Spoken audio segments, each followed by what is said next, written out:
지금부터 한국연구재단 2022년 일반 공동연구지원사업 학술대회를 시작하도록 하겠습니다.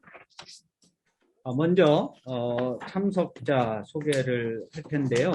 일단 발표하실 때 이제 얼굴 보이시겠지만 오늘 발표하실 이관표 교수님 옆에 계시고, 또 논평하실 김효석 박사님 교수님 계시고, 또 우리 줌으로는 우리 정대경 교수님, 김정현 교수님, 또 이상은 교수님, 안인기 교수님, 또 이정근 교수님 또 계십니다. 그 외에 또 이제 계속 들어오실 텐데요. 뭐 서로 이제 잘 알고 있으니까 이렇게 시작하도록 하겠습니다. 현장에는 우리 간사님하고 또 김혜자 목사님, 방혜성 목사님 같이 계십니다. 자, 그러면 바로 시간이 늦었으니까 발표로 가는데요. 이번 발표는 이관표 교수님께서 미래 시대 새로운 주체 이해의 모색으로 탈존적 주체, 유목적 주체, 그리고 포스트 휴먼 주체를 중심으로 해서 한 11시, 뭐 시간이 저희가 조금 늦게 진행됐으니까 더 여유 있게 충분히 발표하시고 곧바로 김효석 교수님의 논평이 이어지고 이후에 질의응답 및 자유토론 시간을 갖도록 하겠습니다. 네, 이관표 교수님 나오실 때 박수로 환영해 주시기 바랍니다.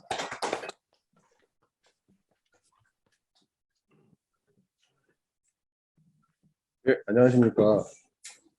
이관표입니다. 우리 선배님들 진짜 항상 화면으로만 보고 직접 좀 뵐 날이 빨리 오길 좀 바랍니다. 그러면 이 화면을 공유하면서 발표를 시작하도록 하겠습니다.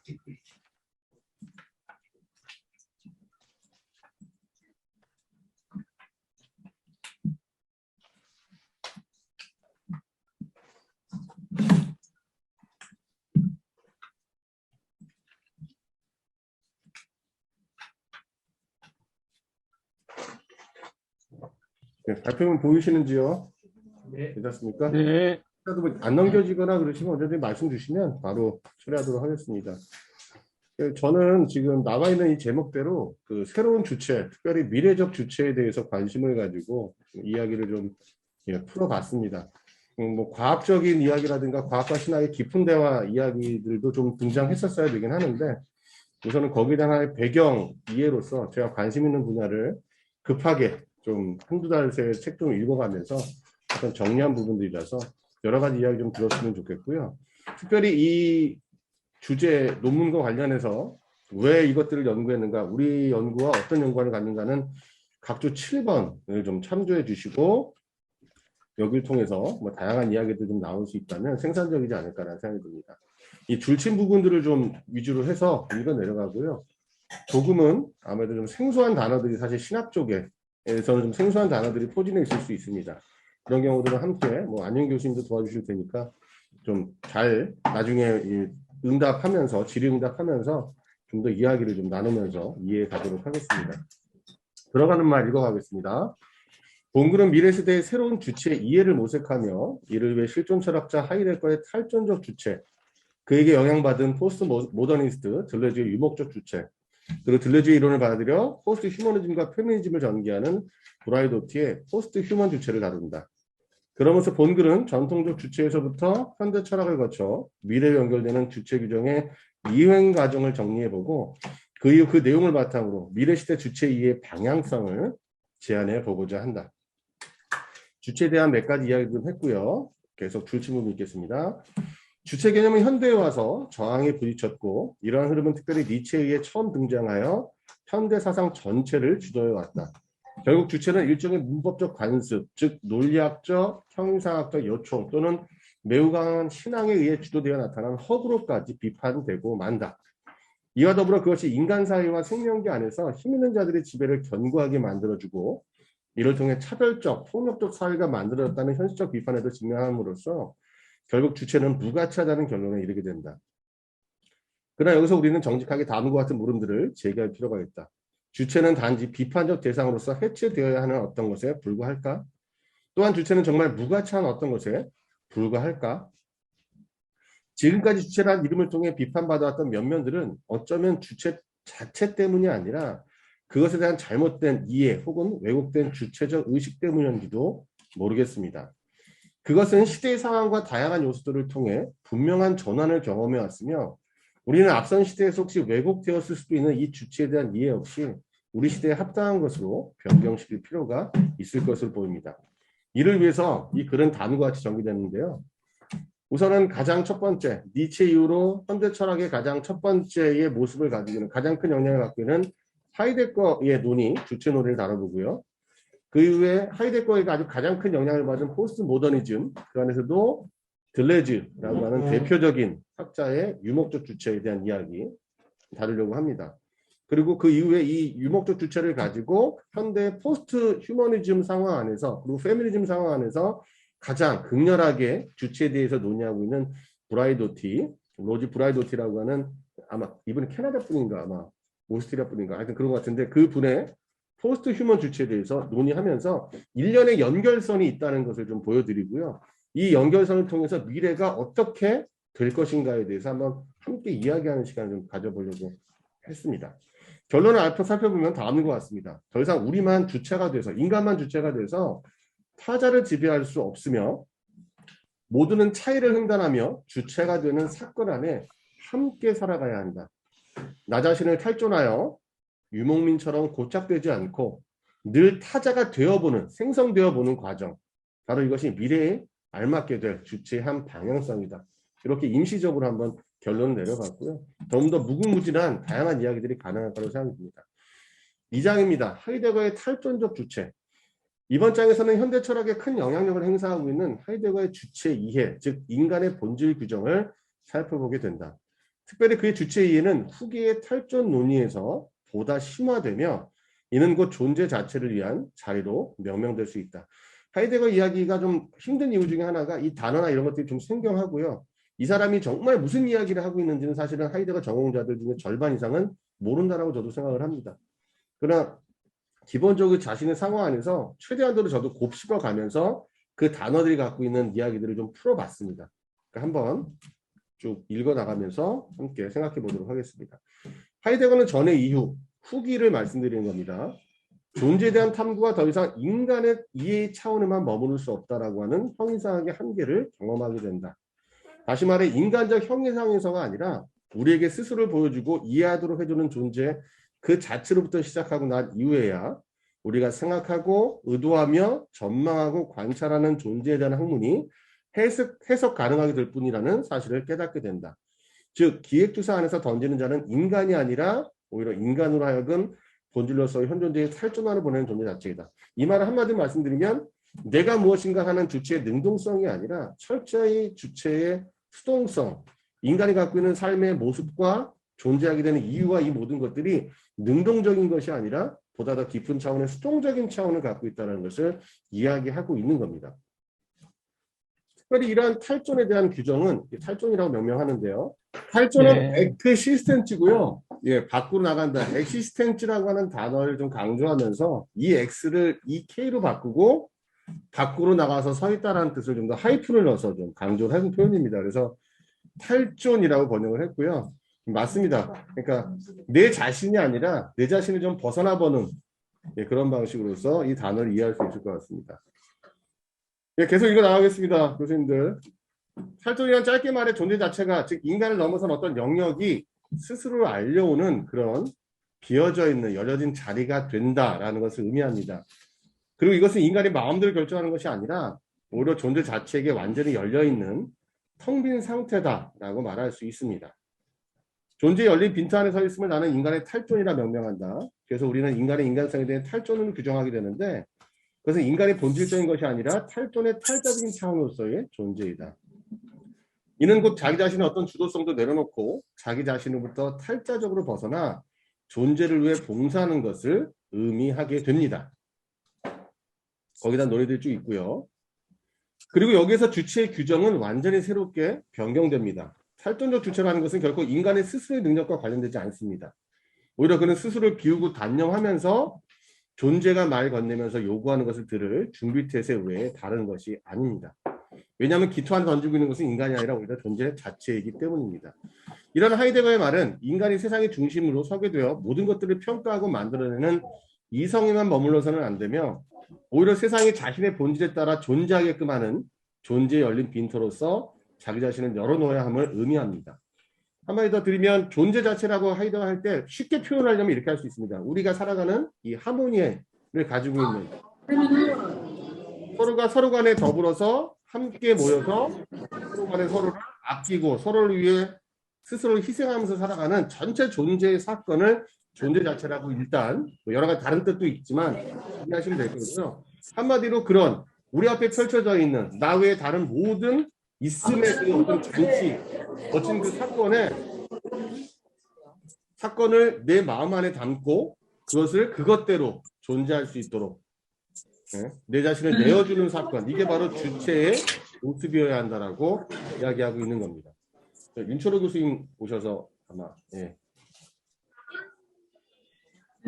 이는 모든 존재함의 사건과 존재자 전체가 자신을 온전하게 드러내기 위해 늘 탈존을 필요로 함을 의미한다.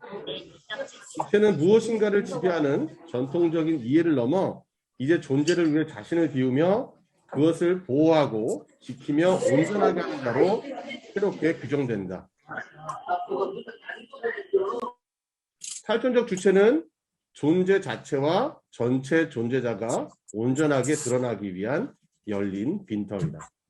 뭐 짧게 살펴봤지만 이걸 바로 탈존적 주체, 하이데거가 얘기했던 주체의 해체와 더불어서 새로운 출발점이다라고 이야기할 수 있습니다. 3장은 들레즈의 유목적 주체입니다. 이번 장에서는 하이데거 영향을 받았으며 이를 통해 20세기 중후반 포스트 모더니즘을 이끌었던 들레즈의 주체를 살펴본다. 그는 기본적으로 하이데거가 시도했던 전통적 주체의 극복에는 동조하지만 이와 동시에 타 포스트 모더니스트들과 마찬가지로 탈존적 주체에만 머물려 하지 않는다. 오히려 그는 하이데거에 대한 극복 시도를 통해 탈존의 도사리고 있는 동일성의 폭력을 넘어 모든 차이를 인정하고 수용하는 유목적 주체로 향하게 된다. 그러면서 그는 적극적으로 주체의 해체적 입장에 서서 주체를 무화시키는 이른바 분열증적 경험을 통해서 사회 주체를 폐기하는 동시에 끊임없이 주체를 새롭게 생산하고자 했다. 첫 번째, 차이, 반복, 그리고 생성되기. 들레즈는 동일한 어떤 본질, 동일한 어떤 실체가 존재하고 그 이후 거기로부터 차이가 파생되는 것이 아니라 오히려 차이의 반복을 전통적 형이상학이 동일성으로 착각하고 그것을 최고의 이념으로 올려놓았다고 주장한다. 이러한 전제를 가지고 그가 개진했던 존재론의 핵심적 주제는 근본으로서의 차이와 이렇게 차이적 사건들의 영원한 반복이다. 차이란 변증법의 부정을 통해 삼켜질 수 있는 그런 것이 아니라 자체로 계속 반복되는 니체적 긍정의 긍정이다. 보다 적극적으로 말해 차이는 긍정 자체의 본질이다. 그렇다면 이것은 무엇을 말하는가? 들레즈는 니체를 따라 모든 존재함이 힘의 의지의 발현이라는 점을 분명히 한다. 그리고 힘의 의지가 작동하는 방식은 동시에 힘의 차이다. 즉 힘의 의지만이 존재하며 모든 존재자들은 그 힘의 차이에 따라서 각각 개별자로서 서로 다르게 살아가게 된다. 대상이란 외관이고 힘의 출현일 뿐이고 존재자는 힘의 출현이고 힘이 쓰고는 가면에 불과할 뿐이다. 뭐 이런 이야기들을 하고 있고요. 힘들이 차이 안에 존재하며 이러한 현상이 바로 들레즈가 니체를 통해 설명하는 존재함의 방식이다. 그래서 차이란 힘의 내재적 요소인 의지의 긍정을 통해 생겨난 힘과 힘 사이의 관계라 말할 수 있다. 그리고 이 힘의 차이가 반복되어 나타난다. 들레즈의 반복은 니체적 영혼회귀로 이해해야 한다. 영혼회귀는 다양, 그 자체의 재생산의 원리, 차이의 반복의 원리이다. 이것은 어떤 지나간 것이 다시 돌아오거나 혹은 동일한 것이 다시 되돌아오는 것을 의미하지 않고 오히려 힘들 사이의 차이가 영원히 반복해서 생산됨을 말한다. 다양함을 가능하게 하는 차이만이 반복되고 그 반복을 통해 다양한 존재자들은 차이를 품은 채 생산된다. 힘의 의지가 수행하는 긍정의 존재자들의 차이를 지속적으로 생산하며 이러한 차이의 지속적인 생산이 영혼회귀, 즉 반복을 형성한다. 그리고 이러한 차이의 무한 반복을 들레즈는 생성이라고 말하며 생성, 즉 대기는 주체에게도 해당된다. 쉽게 말씀드리면 이렇습니다. 각각의 힘의 의지만이 존재를 하고 있고 그래서 힘의 의지끼리 끊임없이 투쟁하고 갈등하고 혹은 화합하면서 세상은 존재하는 겁니다. 힘들 간에 서로 다르다는 그 차이, 그 서로 다르다라고 하는 그 사실이 그 힘들을 가능하게 하는 것이고요. 근데 우리가 그러면 우리가 느껴지는 어떤 동일성들이 있잖아요. 인간이라고 하는 어떤 개념, 혹은 뭐 우리가 하는 전체 생명, 이런 어떤 동일성, 유사성 이런 건 어떻게 되느냐? 들려진 얘기하는 겁니다. 그건 반복이다. 유사한 반복. 그러니까 힘들끼리 서로 다르다라고 하는 그 형태가 자꾸 우리에게 반복적인 형태로 나타나니까 우리가 관습적으로 습관적으로 저 두 개는 동일하다라고 생각하지만 결코 동일한 것이 반복되는 것이 아니다. 그저 힘들끼리 싸워서 계속 그 차이 안에서 벌어지는 그 어떤 어수선한 그런 전체의 존재의 모습들이 유사하게 계속 그 형태를 유지하면서 그 다음에도 영원히 돌기 때문에 우리는 그걸 동일성이라고 부르지만 그런 건 없다. 동일성이라는 것은. 그리고 이것도 주체에게도 해당된다라고 얘기합니다. 그런데 오히려 그에게 주체란 1차적 개념도 근원적 개념도 아니며 주체라는 말 자체도 불충분한 표현이다라고 얘기합니다.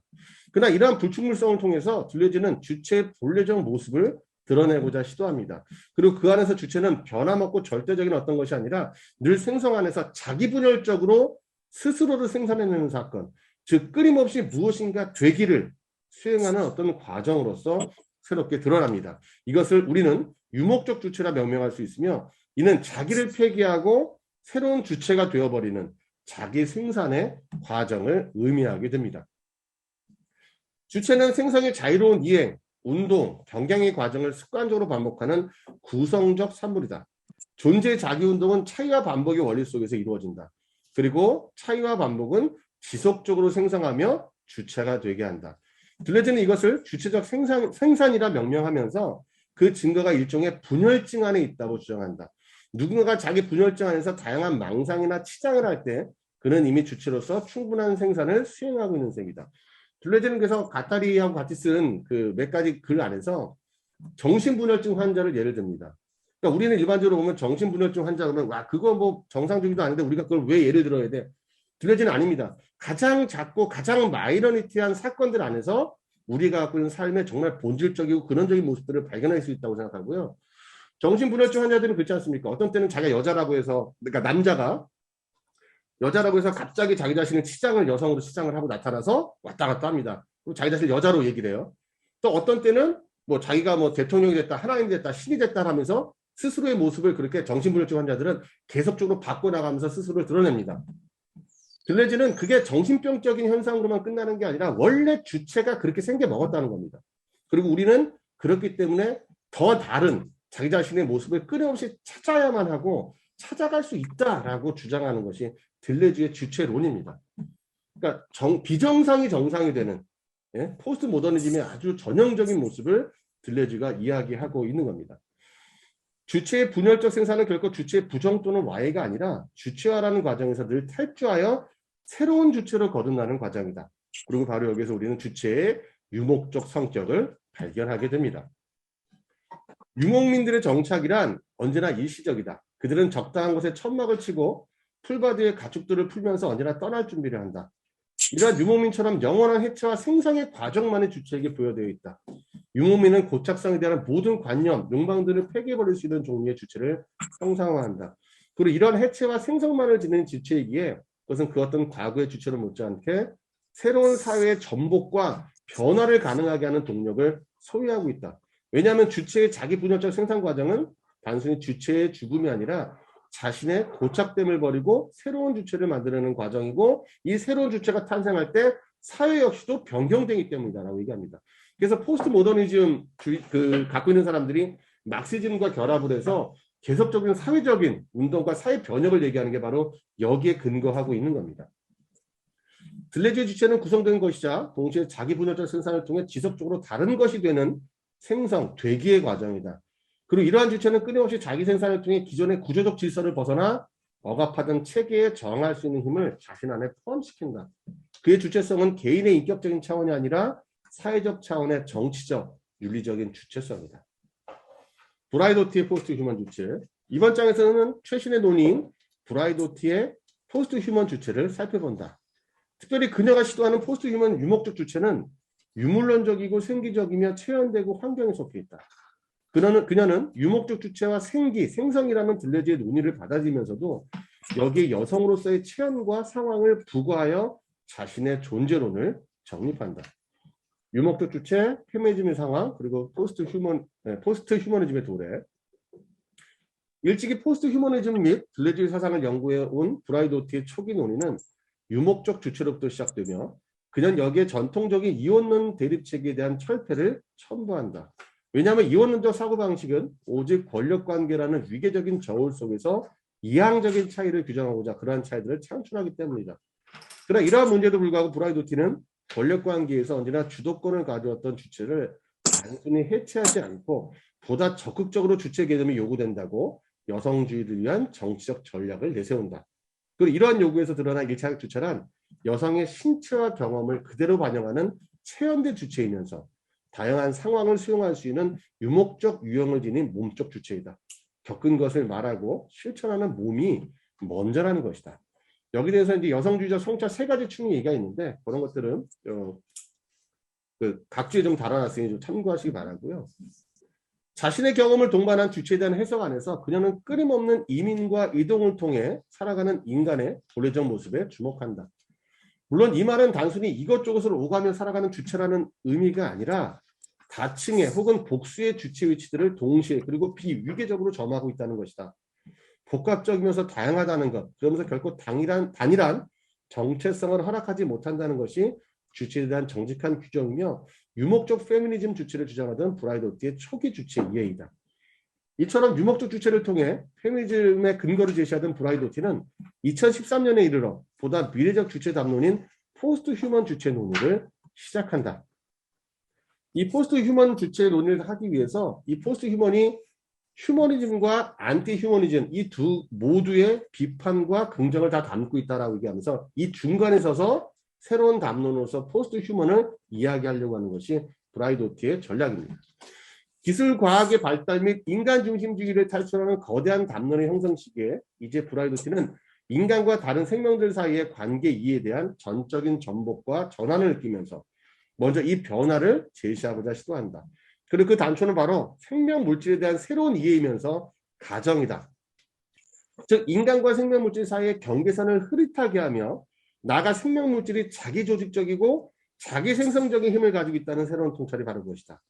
인간에 대한 폭력이 아니라 인간과 생명 물질 사이의 차이가 허물어지는 현대의 새로운 통찰들이 오히려 휴머니즘이 드러내왔던 문제들을 극복할 수 있게 해준다.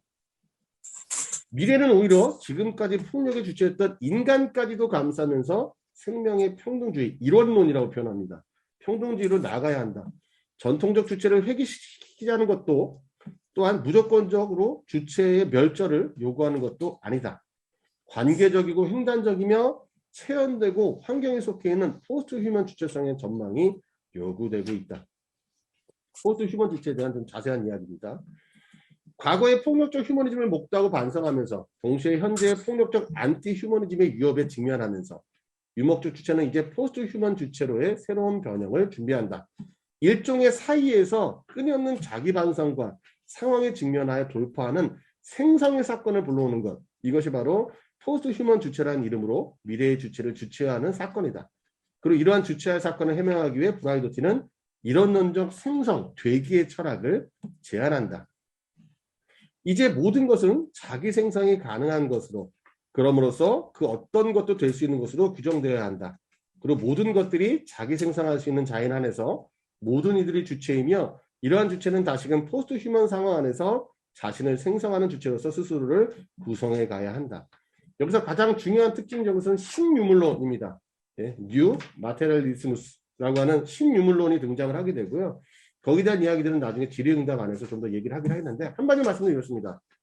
물질들이 스스로를 변형시켜 간다는 겁니다. 물질들은 다른 물질들과 더불어 관계성을 갖고 있고요. 이 관계성 안에서 충분히 자기를 조직하고 자기를 생성하면서 변해가고 있다는 것.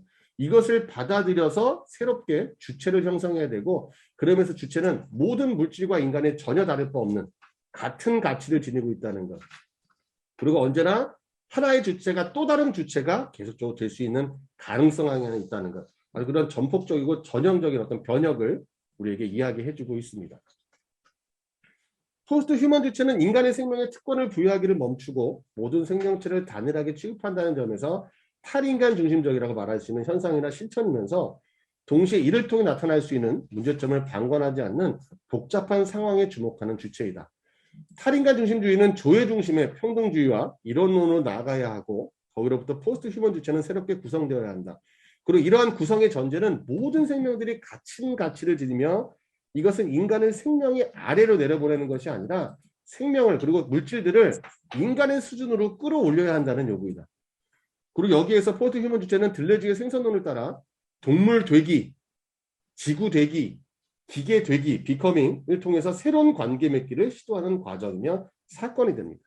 먼저 동물 되기란 동물이 가진 복잡성과 더불어 동물이 인간과 전적으로 대립한 타자가 아니라 일종의 근접성을 지닌다는 인정부터 시작된다. 그리고 과학과 기술 안에서 포스트 휴먼 주체는 인간과 동물의 상호관계가 인간과 동물 각각의 정체성을 구성하게 허용한다. 이 상호관계는 각각의 본성을 혼종화하고 변화시키고 각각은 상호작용하는 중간 지제를 전면에 드러내는 변형과 공생의 관계를 맺는다. 얼마 전에 돼지 장기로부터 추출된 것을 심장을 이식하게 되었고 또한 인간이 갖고 있는 어떤 요소들을 다른 동물들에 유입하는 이러한 혼종적인 기술적 발전들을 긍정하고 원래 동물되기라고 하는 것 자체가 원래 우리에게 벌어질 사건이야. 주체의 하나의 현상이야 라고 주장하고 있는 겁니다. 두 번째, 포스트 휴먼 주체의 지구되기는 지구와의 관계를 재구성하는 주체성으로서의 갱신이다. 자기 생성을 가능하다고 여기는 생기론적 유물론에 의지하여 인간 중심을 벗어난 지구 중심적 사유의 주체성을 발전시켜야 한다. 마지막 읽겠습니다. 포스트 휴먼 주체는 지구와 나의 이론론적 관점 안에서 흐려진 경계 사이를 횡단하면서 새로운 관계성을 모색하고 그럼으로써 직면한 생태계 문제 해결에 참여한다. 내가 지구고 지구가 바로 내가 되고 내가 지구가 되는 그런 주체성의 끊임없는 유목적 주체성의 주체화를 겪어야 되고 지구 역시 내가 되는 그런 과정을 겪으면서 오히려 나 중심, 인간 중심이 아니라 전체 지구 중심으로 확장시켜야 된다는 이야기를 하고 있는 겁니다. 세 번째, 기계되기는 아직 전개되고 있는 4차 산업혁명 이후의 트랜스 휴머니즘의 논의와 연결된다. 신체와 기술적 타자들 사이의 상호우존적 유대를 존중하면서 동시에 몸을 경멸하면서 몸을 가진 자의 유한한 물질성에서 벗어나고자 하는 트랜스 휴머니즘적 판타지를 피하기 위해 포스트 휴먼 주체는 몸이 있다는 자부심이라는 더 근본적인 유물론적 의식으로 나아가야 한다.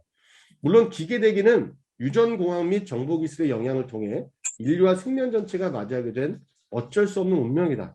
그러나 이것을 단순한 거절이나 지나친 수용으로 놔둘 것이 아니라 오히려 생기적 존재론을 받아들여 기계의 생기성으로 나아가야 한다는 것이 브라이도티의 주장입니다. 즉 기계 스스로가 자기 자신을 생성하고 만들어내는 것들을 인정하고 나가야 한다. 포스트 휴먼 주체는 현대 상황 안에서 끊임없는 되기, 생성의 과정, 새로운 주체 되기의 과정이다 라고 얘기할 수 있습니다. 그것은 우리가 직면한 포스트 모던 상황을 통해 무엇인가 되는, 포스트 휴먼 상황을 통해 무엇인가가 되는 그런 과정이며 사건이 안에서 주체라 명명될 수 있습니다. 포스트 모던 주체, 포스트 휴먼 주체입니다. 못할 자가 좀 난 것 같습니다. 죄송합니다. 포스트 휴먼 상황 안에서 무엇인가 되는 과정들을 끊임없이 반복해야 한다. 그런 의미에서 주체다라고 이야기하고 있는 겁니다. 나가는 말 읽겠습니다. 지금까지 우리는 미래시대 주체를 모색하기 위해서 현대 철학부터 시작하여 미래 전망에 이르는 주체 논리의 전환점을 살펴보았다. 먼저 우리는 현대 출발이라고 할 수 있는 2세기 초중반 전통적 주체론을 거절하고 새롭게 탈존적 주체를 제시한 하이데거의 논리를 살펴보았다. 기존의 주체가 지배적이고 능동적이며 절대적인 어떤 권력자를 가지고 이와 다르게 하이데거의 주체는 존재 자체의 관계 안에서 스스로를 비워 열린 빈터가 되어 존재 자체의 말 걸어옴에 응답하는 자로서 혈존이라 명명되었다. 즉 철저히 폭력적이며 지배를 수행하는 자가 아닌 자기 이외의 모든 존재 사건에 귀속되어 그것이 온전히 스스로를 드러낼 수 있도록 봉사하는 자로서 주체는 변경되었다. 그 이후 우리는 2차 세계대전 이후 하이데거의 탈존에 대한 찬양과 비판을 모두 경험했던 포스트 모더니즘 사상가 들레즈 그리고 그의 유목적 주체를 살펴보았다. 들레즈는 차이와 반복을 통해 전통 존재론을 생기 존재론으로 역전시키고 주체를 지속적으로 분열하여 자기를 생성하는 유목적 주체로서 정식화하였다.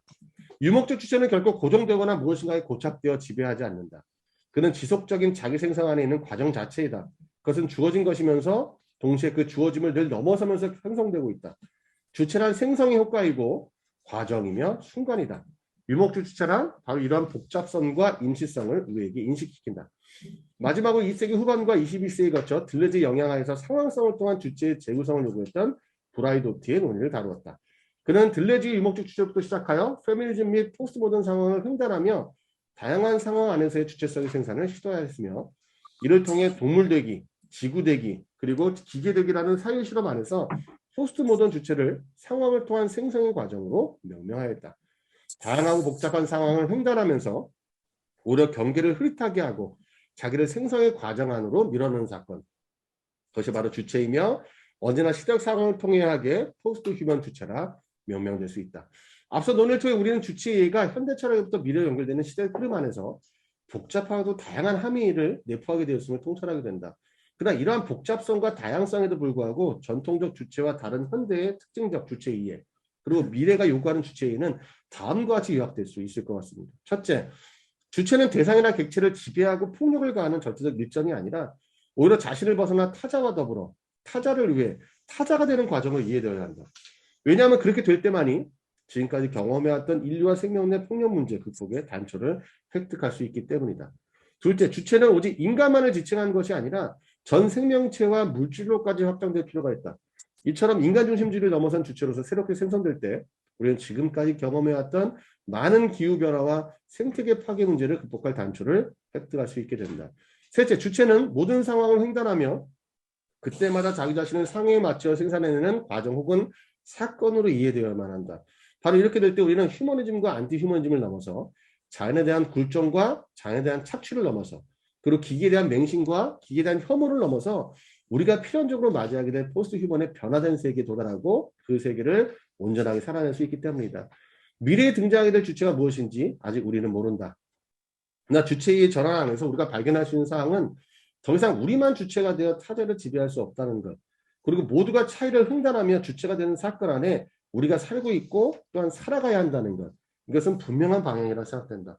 나 자신을 탈존하여 유목민처럼 고착되지 않고 늘 타자가 되어 생성해보는 과정. 여기서는 우선 이것을 미래에 맞이하게 될 주체의 한 방향으로 제시해보고자 한다. 발표를 마치도록 하겠습니다.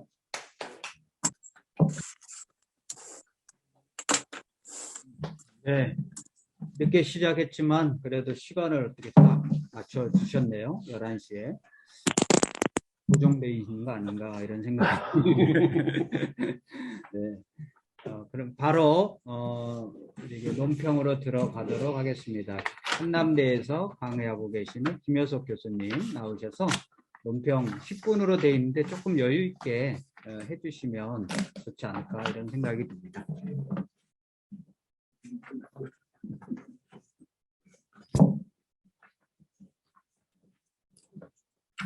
안녕하십니까. 논평을 맡은 김효석입니다. 예, 저희 화면을 보시면서 논문을 읽도록 하겠습니다. 10분을 하라고 하셨는데 5분 안에 끝날 것 같은데요. 한번 최대한 해보겠습니다. 예. 이관표 교수님의 발표문은 하이데거의 탈존적 주체, 글레주의 유목적 주체, 그리고 브라이도티의 포스트 휴먼 주체에 대한 연구를 통해서 현대 철학에서의 주체 이해의 중요한 전환점들을 살펴보고 미래 시대에 적합한 주체 이해를 모색하고 있습니다. 근데 이 각 학자의 주체관만 해도 그 자체로 하나의 논문 또는 책의 주제가 되어야 할 만큼 어렵고 아주 광범위한 주제인데 이를 한 논문에 담아서 그것도 일관된 흐름으로 엮어내셨다는 점에서 이관표 교수님의 발표문은 큰 의미와 가치가 있다고 생각을 합니다.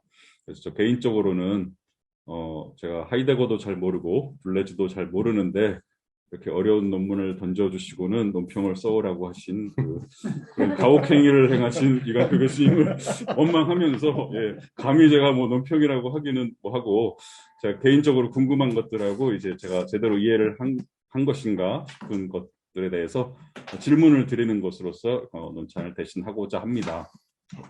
먼저 이제 그 하이데거의 그 탈존적 주체 관련해서 그 능동수동 개념이 되게 흥미롭게 다가왔는데요.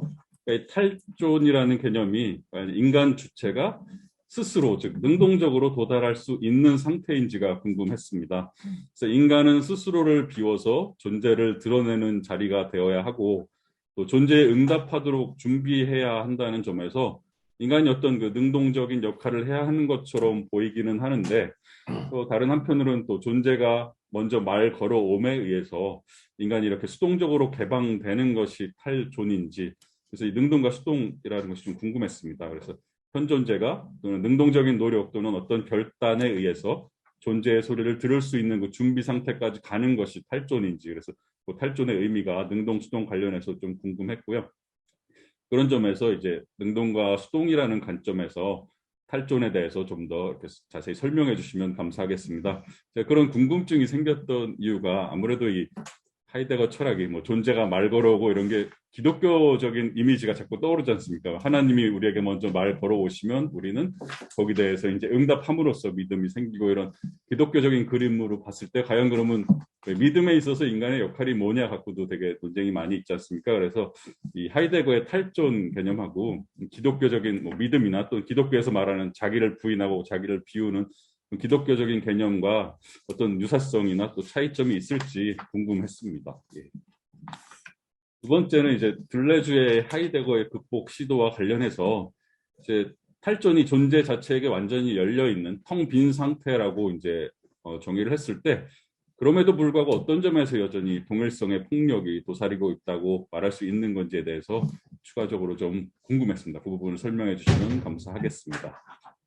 그리고 이거는 세부적인 건데 읽지 않으신 부분인데, 그 8쪽에서 물체적 주체란 신체에 고정된다는 점에서 물질적이지만 언어 안에서 코드화되고 생성되는 면에서 물질성을 가지는 주체라고 쓰셨는데, 그러니까 신체에 의해서 또 물질적이 되고 또 언어에 의해서 물질성을 가진다고 했는데, 이게 서로 대조되는 것처럼 표현을 하셔서 혹시 차이가 있는 건지 궁금해서 이렇게 질문을 드렸습니다. 두 번째는 이제 브라이도티의 포스트 휴먼 주체가 둘레주의 유목적 주체로부터 구별되는 지점이, 그러니까 그냥 제가 봤을 때 큰 틀에서는 그냥 그 둘레주의 유목적 주체를 가져온 것으로 이해가 돼서 브라이도티가 그냥 둘레주의 유목적 주체를 뭐 여성주의나 또 과학과 기술이라는 이런 어떤 상황 속으로 상황화시켰다 정도로 보면 제가 맞게 이해한 것인지 궁금했습니다. 다섯 번째 질문은 서론에서 이제 우리는 자신을 주체로서 인정할 때만 다른 이들의 아픔을 책임지고 보다 나은 세계를 만들기 위해 행동할 수 있다. 우리는 자신을 주체로서 받아들일 때만 자신의 죄를 회개하고 신에 대한 신앙을 가질 수 있다라고 하셨는데, 이제 생성되는 주체라는 관점에서 보면 이간표 교수님 쓰신 것과 반대로 우리는 다른 이들의 아픔을 책임지고 보다 나은 세계를 만들기 위해 행동할 때만 자신을 주체로서 인정 또는 생성할 수 있다. 우리는 자신의 죄를 회개하고 신에 대한 신앙을 가질 때만 자신을 기독교적인 주체로서 받아들일 수 또는 생성할 수 있다라고 이렇게 반대로 이야기하는 것이 오히려 가능할까요?라는 궁금증이 들었습니다. 그리고 여섯 번째 질문은 교수님께서 개인적으로 이렇게 어려운 주제인 포스트 휴머니즘, 신유물론, 특히 브라이어도티 같은 학자에 대해서 관심을 가지시게 됐던 이유가 궁금했습니다. 일곱 번째는 이제 순전히 제 개인적인 질문인데, 제가 하고 있는 일이 지금 인성교육 관련 일이기 때문에 이렇게 인간 중심주의를 넘어서는 탈인간 중심주의인 이런 포스트 휴먼 주체를 말할 때 어떻게 그럼에도 불구하고 여전히 인간됨에 대해서 말하고 가르쳐야 할지에 대해서 교수님께서 좀 고견을 주시면 좋겠다는 생각이 들었습니다. 귀한 발표문을 통해서 되게 생소한 분야를 소개해 주시고 공부에 기회를 주신 이간표 교수님께 다시 한번 감사드립니다.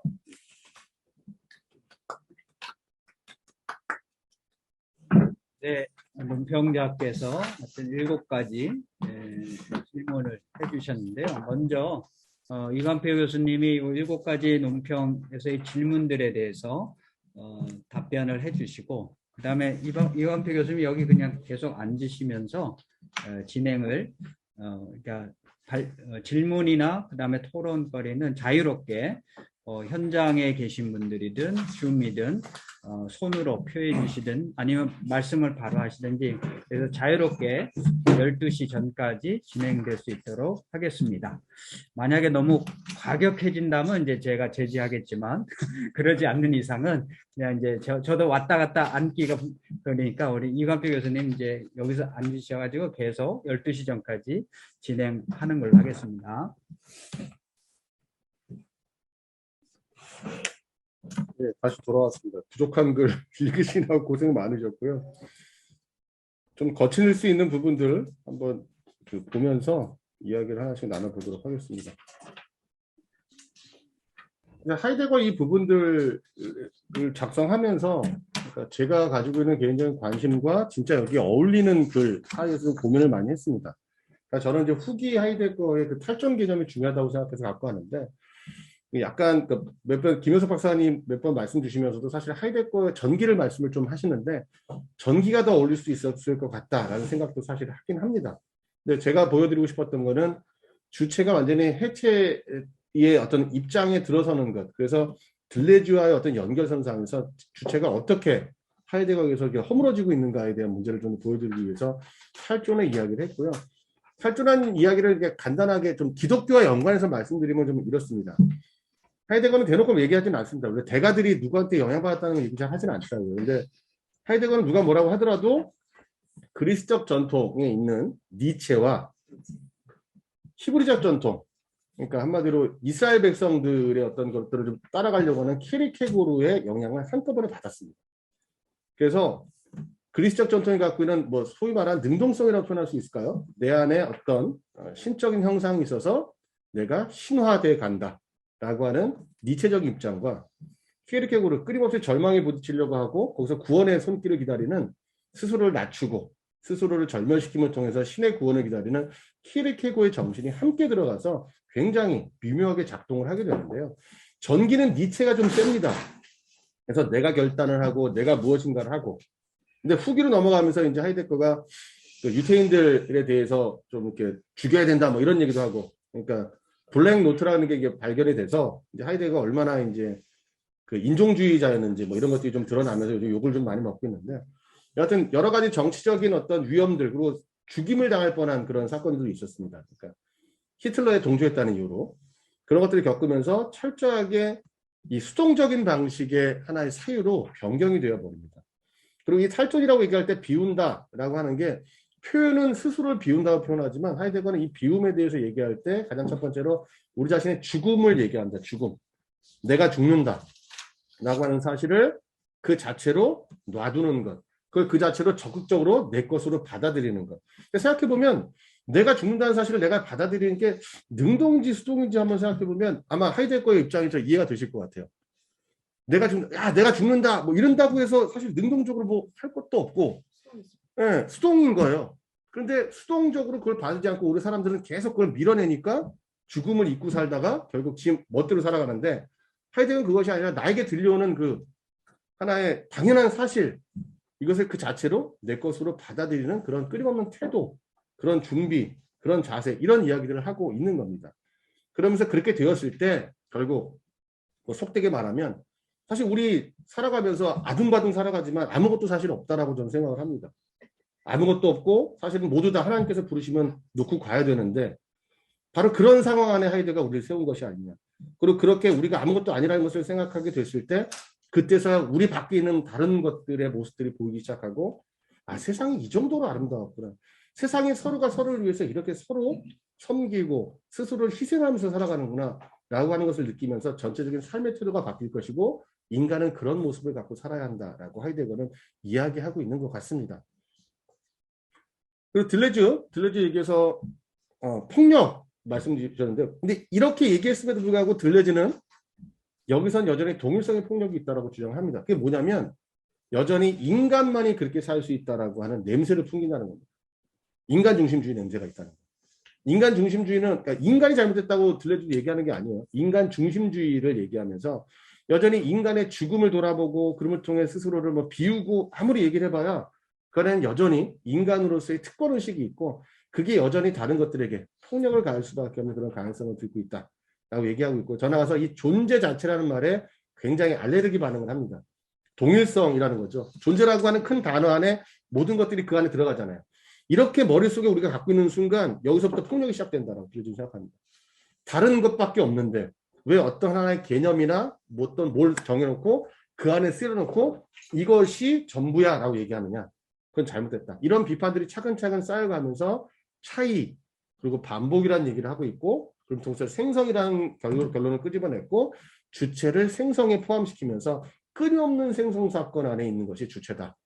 오히려 정신분열을 일으키고 있는 그 모습 우리가 봤을 때는 어떻게 저렇게 살아가 라고 생각하는 바로 그 모습이 원래 우리가 갖고 있는 그런 모습이다 라고 들려주는 이야기하고 있는 겁니다. 3번 물체적 제가 아마 표현을 할 때 이게 아마 정반대처럼 표현하는 거니까 같은 얘기입니다. 그러니까 어떤 얘기냐면 원래 우리가 신체에 고장되어 있고, 그러니까 들레지에 있어서는 영혼이나 정신 이런 것들은 물체의 이중적, 그러니까 2차적인 어떤 유물론자이기 때문에 2차적인 하나의 형태에 불과합니다. 그러니까 원래 주체라고 하는 것은 신체에 고정되어 있다는 뜻이고요. 또 이것이 단순히 거기서 끝나는 것이 아니라 브라이도트 얘기일 거야 아마. 거기서 끝나는 것이 아니라 언어를 통해서 코드화되고 그걸 통해서 우리가 물질적인 어떤 그 특성들을 언어를 통해서 더 획득하게 된다라고 이야기합니다. 사실 나중에 또 말씀을 또 드려야 되겠지만 제가 브라이도트라든가 들레지에 관심을 가졌던 부분들이 이런 거고요. 요즘 보면 소위 말하는 PC라고 하는 것 많은 거 아시죠?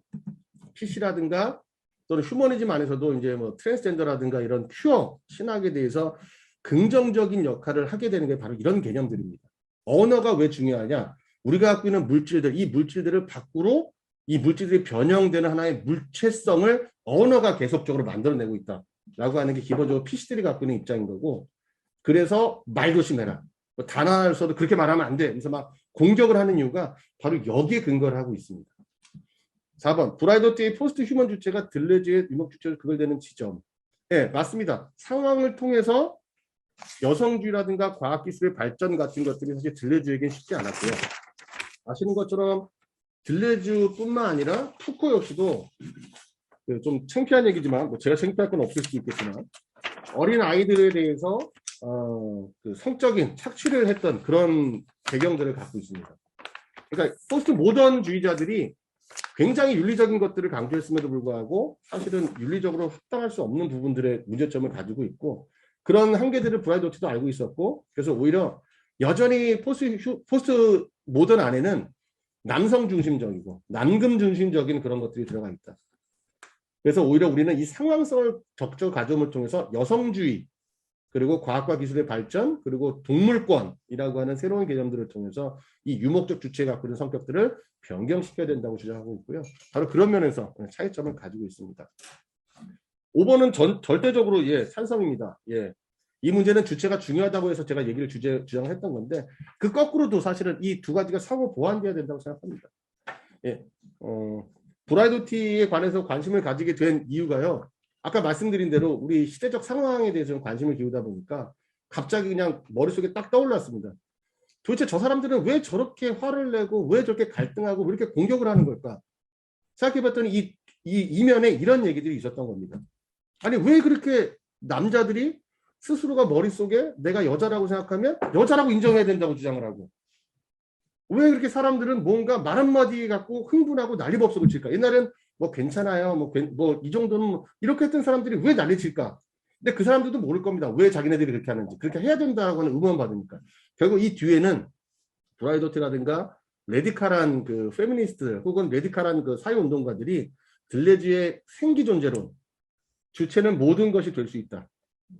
그리고 그것은 언어의 코드화를 통해서 우리의 몸의 변화를 이끌어간다라고 하는 기본적인 관점을 받아들여서 거기로부터 이 논의들을 하고 있기 때문에 그렇게 됐던 거고요. 그래서 머릿속에 스친 게 그렇구나.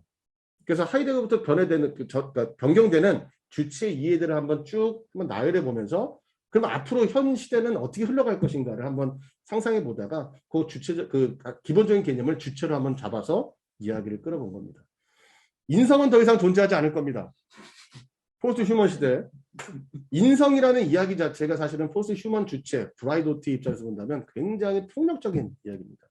동물이 되어보는 것, 지구가 되어보는 것. 아버지라고 하지 마시고요. 그러니까 이게 이제 기독교랑 이제 이렇게 그런 면에서 이제 부딪히는데, 브라이도트도 있고 들레도 있고 무신론자고요. 무신론이라는 표현 자체가 중요하지도 않고 이 사람들한테는. 이 사람들에게는 절대적인 어떤 개념이란 없습니다. 이 사람이 이제 방법론적으로 들레즈, 브라이도트도 같이 얘기하지만 초월적 경험 이퀄 내재성이라는 표현을 씁니다. 그건 뭐냐면 우리가 살아가는 물질적인 세계 밖엔 아무것도 없다. 거기서 얘기하는 순간 오히려 그것이 폭력이고 오히려 우리의 삶을 더 척박하게 만들고 있다는 거예요. 그런 의미에서 인성은 더 이상 인간이 갖고 있는 특권을 계속 주장하고 있는 잘못된 개념이고, 오히려 인성교육이 아니라 존재 개념, 존재 교육 혹은 지구 교육, 혹은 동물 교육 뭐 이런 것들이 돼야 된다고 얘기하고 제가 사실 중간에 좀 빠르게 좀 캐치하시는 분들은 알겠지만 아닌 얘기를 하나 써놨습니다. 제가 바라는 거.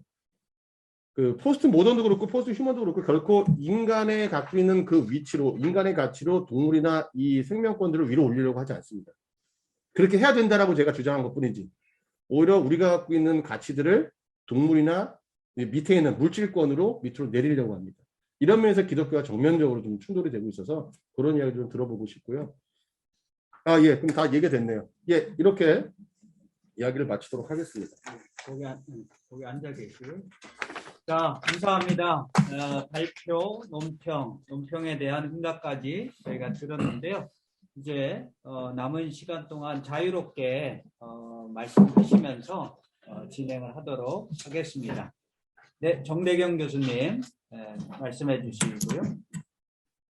이광표 교수님 이렇게 발표와 강연을 들으면서 정말 놀랍습니다. 그러니까 그냥 드리는 말씀이 아니라 이게 되게 어려운 개념들인데 이렇게 정리를 깔끔하게 해서 이렇게 들려주시니까 같은 주제 다른 발표들 들었을 때는 무슨 이야기인지 감을 못 잡았었는데 감을 잡을 수 있게 이렇게 들려주셔서 너무 감사드리고요. 두 가지 질문인데 그 다른 모임 통해서도 한번 들었었는데 이해가 잘 안 됐었거든요. 조금 전에 말씀해 주셨던 언어를 통해서 코드화됨으로써 그 주체성이 생성된다? 요런 거. 그 아까 말씀하셨던 그렇기 때문에 뭐 개념이나 아니면 그 말을 새롭게 조성해내는 게 상당히 중요하다. 이런 부분들을 말씀을 해주셨던 것 같은데 그게 정확하게 무슨 의미인지 잘 안 와닿거든요. 그러니까 물질성을 강조하면서 어떻게 그걸 강조하는 게 또 다른 맥락이 될 수 있는지 거기 하나가 조금 궁금했고 두 번째 조금 전에 말씀해 주셨던 그 인간성 그러니까 인간과 타자 뭐 인간과 생명 물질 격차를 두고서 뭐 생명과 물질을 인간 수준으로 끌어올리는 게 아니라 인간을 생명과 물질 수준으로 어떻게 보면 자기 비워서 내리는 쪽으로 이야기를 하고 있다. 그 두 가지 사이의 차이가 정확하게 뭔지가 잘 잡히지가 않아서 그 두 부분만 조금 더 부연 설명해 주시면 감사하겠습니다. 예, 질문 감사드립니다. 그 첫 번째 언어를 통해 코드화돼서 주체성 생성에 도움을 준다라고 하는 이야기는 사실 각각의 학자들마다 조금씩 다른 의견들을 좀 갖고 있을 것 같은데요. 조금 쉽게 전체를 좀 포괄적으로 표현한다면 우리 유발 하라리가 썼던 그 사피엔스에 나오는 내용들 말씀드릴 수 있을 것 같습니다. 그러니까 인간이라는 게 정말 우스우면서도 굉장히 놀라운 하나의 동물인 이유가 자기가 만들어 놓은 단어나 개념을 만들어 놓고 없는 거 아닙니까? 우리끼리 약속을 해서 개념을 만들어 놓자. 예를 들면 돈, 머니. 근데 그게 작동하기 시작하면 그게 모두 어떤 것들을 계속 생산해내고 있다는 걸 우리가 깨닫게 됩니다. 결국은 인류세가 될 수 있었던 이유 중에 하나가 바로 이런 개념이 무엇인가 새로운 것을 생산해낼 수 있는 하나의 힘, 어떤 능력이 된다는 것. 유발하리가 얘기했던 그런 부분들로 좀 이해하면 좀 더 쉬울 것 같고요. 오히려 좀 더 안에 들어가서 뭐 포스트 모던이라든가 뭐 현상이라 이런 데서는 언어라는 게 뭐 존재의 집이고 뭐 이해할 수 있는 존재가 언어고 뭐 이렇게 복잡하는데 그런 것들을 한마디로 얘기해서 인간이 언어라고 하는 것들을 사용함을 통해서 우리의 삶이라든가 이런 것들을 바꿔가는 이런 모습에 대해서 모든 학자들이 거기에 경이감을 느끼고 거기에 대한 하나의 표현으로서 이렇게 이야기하고 있는 것 같습니다. 특별히 코드화된다라고 하는 표현들은 뭐 현대적인 표현이긴 한데 한마디로 우리의 물체성이라는 게 그러니까 여기 신유물론도 마찬가지고 유물론과 신유물론의 차이점이 뭐냐면 유물론은 우리가 하나의 물질이 있으면 그 물질을 다 파악할 수 있다고 생각하잖아요. 그런데 이 물질이 생성론 안에 들어가면 우리는 그 물질을 파악할 수 없습니다. 전혀 우리가 상상할 수 없는 그런 방식의 어떤 생성의 과정들이 물질에서 나타나는데 근데 그러면 어떻게 할 것이냐? 그 물질이 어떻게 생성되고 변화된다는 말이냐? 인간들이 언어를 통해서 거기다가 코드를 입히는 순간 인간과 공진화적으로 그것이 서로 간의 관계성을 맺으면서 결국 물질이 거기에 따라 변해간다는 겁니다. 그래서 단어나 개념들이 중요해지는 겁니다.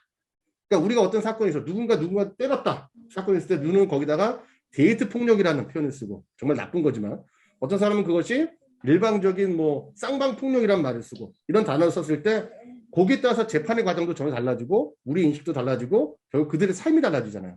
이런 방식으로 하나의 단어와 개념들을 하나의 물질적인 하나의 단위에 부여하는 것. 그래서 전혀 파악할 수 없는 것들을 드디어 언어를 통해 우리가 파악하고 함께 공진화할 수 있는 어떤 사건으로 만들어내는 것. 이걸 코드화라고 이해할 수 있을 것 같습니다.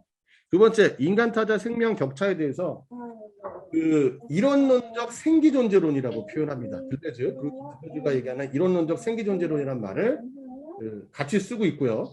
함께 쓰고 있고 그런 의미에서 봤을 때 어떻게 본다면 지금까지 인간들이 너무 많은 특권을 누려왔다.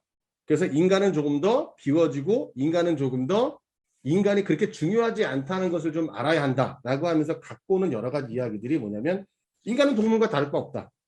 그래서 들레즈는 가타리아하고 같이 더불어서 책을 쓰면서 그 욕망적 하나의 무의식 차원을 기계라고 부릅니다. 기계. 그런 얘기 많이 들어보셨죠? 뭐 전투기계, 욕망기계 뭐 하면서 인간이 기계라는 겁니다. 한마디로. 그러니까 기계라고 하니까 우리 생각하는 뭐 터미네이터 이런 개념이 아니라 아주 코나투스를 통해서 인간이 갖고 있는 본능에 따라서 충실하게 움직인다는 겁니다. 인간이 갖고 있는 이성, 인간이 갖고 있는 뭐 그럴듯한 이야기들 다 필요 없다. 인간은 그저 기계처럼 동물과 다름없이 그 무슨 배를 치면 따다당 치면은 침 흘리는 개처럼 인간은 그저 그런 동물의 일종일 뿐이다. 라고 주장하는 기본적인 출발점을 갖고 있고요. 그래서 뭐 몇 가지 논문들도 있지만 들레즈는 특별히 수학 공식이라든가 자연과학에서 오는 몇 가지 담론들을 많이 끌고 들어옵니다. 왜냐하면 실험을 통해서 반복 가능하고 그게 인간이 갖고 있는 삶에도 적용 가능하다. 사회 안에도 적용 가능하다고 생각하기 때문입니다. 그런 면에서 이제 인간이 갖고 있는 위치를 오히려 밑으로 내리고 있고 근데 브라이도티는 제가 한참 지금 읽고 있는 중인데요. 브라이도티는 가끔 들레즈가 했던 그런 이론론적 모든 것들이 똑같다라고 하는 평등주의는 갖고 가지만 여기서 인간의 위치가 좀 대단했다라고 하는 것 인간이 그래도 나름대로 가능성을 갖고 있다는 그 차원에서 물질들과 생명들을 좀 보려고 하는 모습들이 보입니다. 그래서 제가 브라이도티는 인간 차원을 끌어올리고 있는 것 같다라고 쓴 것인데 들레즈까지는 그렇지 않습니다. 오히려 인간을 하나의 기계로 보고 인간을 물질과 어떤 동물 차원까지 밑으로 내리고 있다는 것. 예, 그런 면에서 좀 이해를 좀 할 수 있을 것 같습니다. 감사합니다. 예. 네, 또 다음 질문이나 또 토론거리 있으면 말씀해 주시면 감사하겠습니다.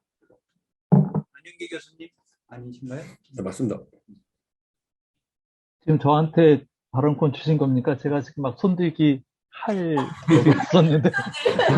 네, 손들기 직전에 예. 화면에 노란색 가 먼저 떴어요. 그래서 혹시 그렇습니까? 놀랐습니다. 예. 먼저 제가 지금 집에서 지금 하고 있어서 저 카메라 제 노트북 안 돼서 좀 죄송하고요. 양해 바라고. 참 너무 좀 귀한 발표 그리고 논평 감사합니다. 참 많이 배웠고 그리고 사실은 그 주체의 문제가 저로서는 저의 가장 중요한 주제였기 때문에 참 할 말이나 아니면 토론하고 싶은 거 많지만은 그래서 좀 제일 오늘 발표 들으면서 제일 좀 어떻게 보면 좀 거슬렸다고 표현을 해야 될까? 제일 좀 눈에 짚고 들어온 것이 전 물질이라는 단어였습니다. 물질. 들레즈도 이제 유물론자라고 이제 말씀하셨고, 그 다음에 유물론자 맞나요? 그것도 좀 약간 좀 그렇지만은, 그 다음에 브라이도티 물질 이야기 참 많이 하는데, 그러니까 제가 지금 간략하게 말씀을 드리면은 이분들이 하이데거 같은 경우는 좀 많이 좀 다른 것 같고 아무튼 적어도 유물론 내지는 물질을 강조하는 분들이 말하는 물질이라는 단어가 도대체 무슨 뜻일까 굉장히 좀 계속 좀 이게 제 머릿속에 몇몇 도는 질문입니다. 그러니까 그러니까 그거를 답을 해주시면 됩니다. 그러니까 예컨대 브라이도티가 말을 하는 물질이라는 단어가 무슨 뜻이 왜냐하면은 제가 생각할 때에는 서양 철학사 같은 거를 쭉 고대부터 현대까지 공부를 하고 있는 제가 보기에는 물질 영어로 좀 마테리얼이라고 하는 단어는 그것이 등장을 할 만한 맥락 속에서 나왔고 그리고 그 말들이 사용이 될 때는 그 스피리추얼 내지는 어떤 그런 것하고 정신적인 것과의 대조 속에서 이제 그것이 이제 그러니까 마치 들레즈가 차이를 통해서 의미를 갖는다라고 말씀을 하셨듯이 물질이란 말도 그 영적 내지는 정신적인 것이 없으면은 그것이 의미가 달라지는 거예요. 근데 지금 계속 저쪽 없고 그 물질이라는 말을 강조를 하면서 실질적으로는 그 말 가지고 그냥 정신적인 것까지 다 포함을 해버리는 듯합니다. 제가 받는 인상은 좀 그랬습니다. 그러니까 물질이라는 단어, 물질이 아까 제가 좀 적었는데, 뭐 물질이 관계를 갖는다, 이런 거. 그다음 물질이 자기 변형을 한다, 이런 표현들. 이게 보통 물질하고 이제 보통 정신 혹은 뭐 생명체, 물질하고 생명체의 그 관계도 좀 여기 좀 중요한데, 물질한테 유전자가 있나, 생명체 같은 경우에는 이제 유전자가 있다면은 그것이 이제 발전의 어떤 그런 거에 시발점이라고 해야 될까요? 아무튼 그 이유가 발전 설명을 할 수 있는 이제 이유가 이제 될 수 있을 텐데, 유전자나 뭐. 근데 물질에 그런 게 있을까? 유전자 같은 게 있을까? 이런 생각도 들었고요. 아무튼 제가 제일 거슬렸던 게 물질의 자기 변형 혹은 자기 발전, 이런 말들이 좀 거슬렸습니다. 그게 제가 묻고 싶은 것이고요. 그리고 그 다음에 저의 이제 코멘트를 이제 살짝 하나 좀 그러니까 하만 같은, 제가 이제 공부를 했던 하만 같은 사람은 이제 심신 이원론 같은 거를 이제 배격을 하면서, 지금 언어 말씀하셨지 않습니까? 좀 전에 언어 같은 것이 대표적으로 그 물질적인 것하고 정신적인 것이 하나로 되어 있는 이제 그런 예로 이제 듭니다. 왜냐하면 우리가 언어를 할 때, 말을 하거나 글로 쓰거나 할 때는 발음을 할 때 이거 물질 현상이란 말입니다. 혹은 쓸 때도. 하지만 우리가 거기에 어떤 의미를 이제 부여하지 않습니까? 근데 의미는, 그거는 전통적으로 이제 정신적인 거라고 이제 보는 거죠. 성만찬 같은 것도 이제 마찬가지인데, 성만찬도 물질이 있지만 거기에 어떤 영적 의미가 있듯이. 그러니까 지금 이 사람들이 말을 하는 이 물질이라고 하면서 결국은 오히려 정신적인 것하고 물질적인 것이 하나로 되어 있는 어떤 그런 쪽으로 이거 나가야 되는 거 아니냐. 그렇다면 굳이 물질이란 말을 강조를 해야 될 이유가 없는데, 저는 물질이란 말을 강조를 하는 분들이 그냥 반항아 같아, 반항아. 그러니까 전통적으로 너무 그냥 막 정신적인 거 너무 강조했던 거에 대한 그냥 나는 이딴 거 치워버리고 싶어라는 약간 좀 그런 인상을 좀 받습니다. 아무튼 좀 말이 좀 길어졌는데, 제가 이야기 듣고 싶은 것은, 공부를 하신 이감투 교수님 말씀으로 생각으로는 이분들이 생각하는 물질이 무슨 뜻일까? 제가 생각하기에는 자기 변형, 관계 이런 거 있으면 안 되는데. 여기까지입니다. 예. 아니, 교수님 감사합니다.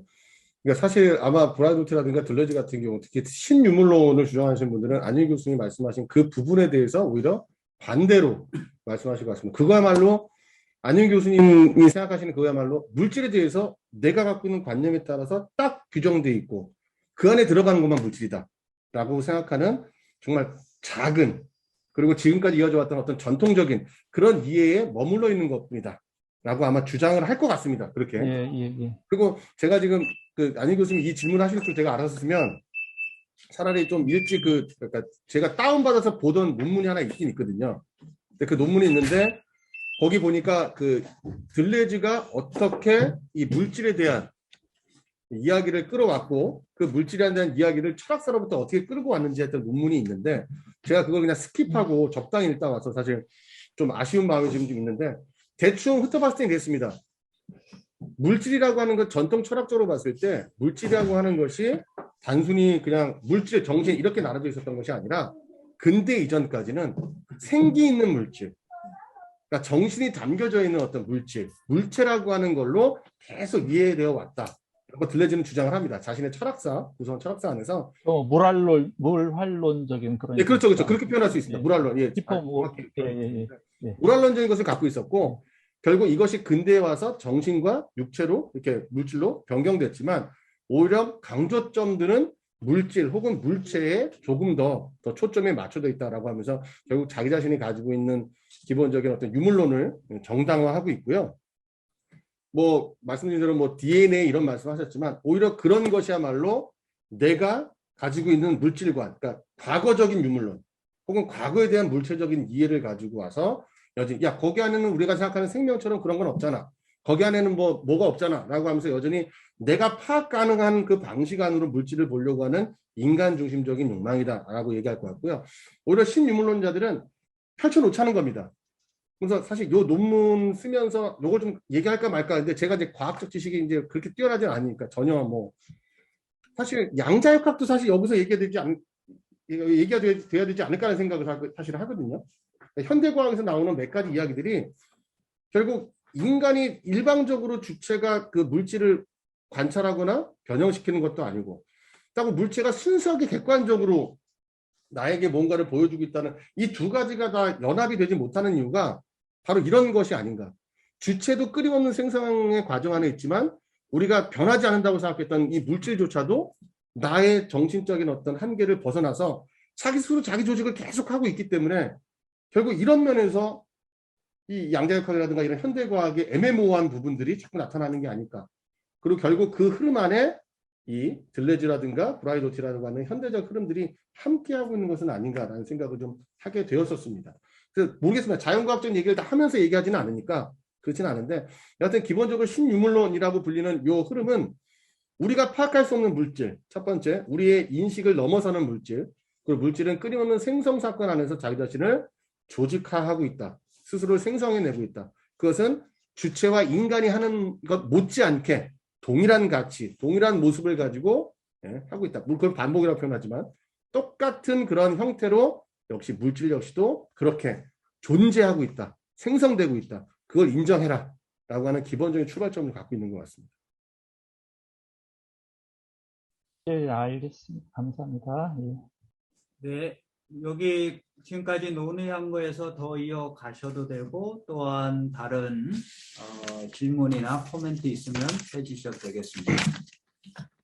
그러면 한 가지만 좀 추가적으로 이어지는 거 여쭤보면 계속 듣다 보면 뭐 화이트헤드의 액츄얼 엔티티나 아니면 액츄얼 오케이전이나 이런 개념과 지금 뭐 들레즈나 아니면 이후 뭐 브라이도티나 이런 사람들이 이야기하는 그 물질 개념이 굳이 왜 물질이라는 개념을 사용을 하게 되는 건가요?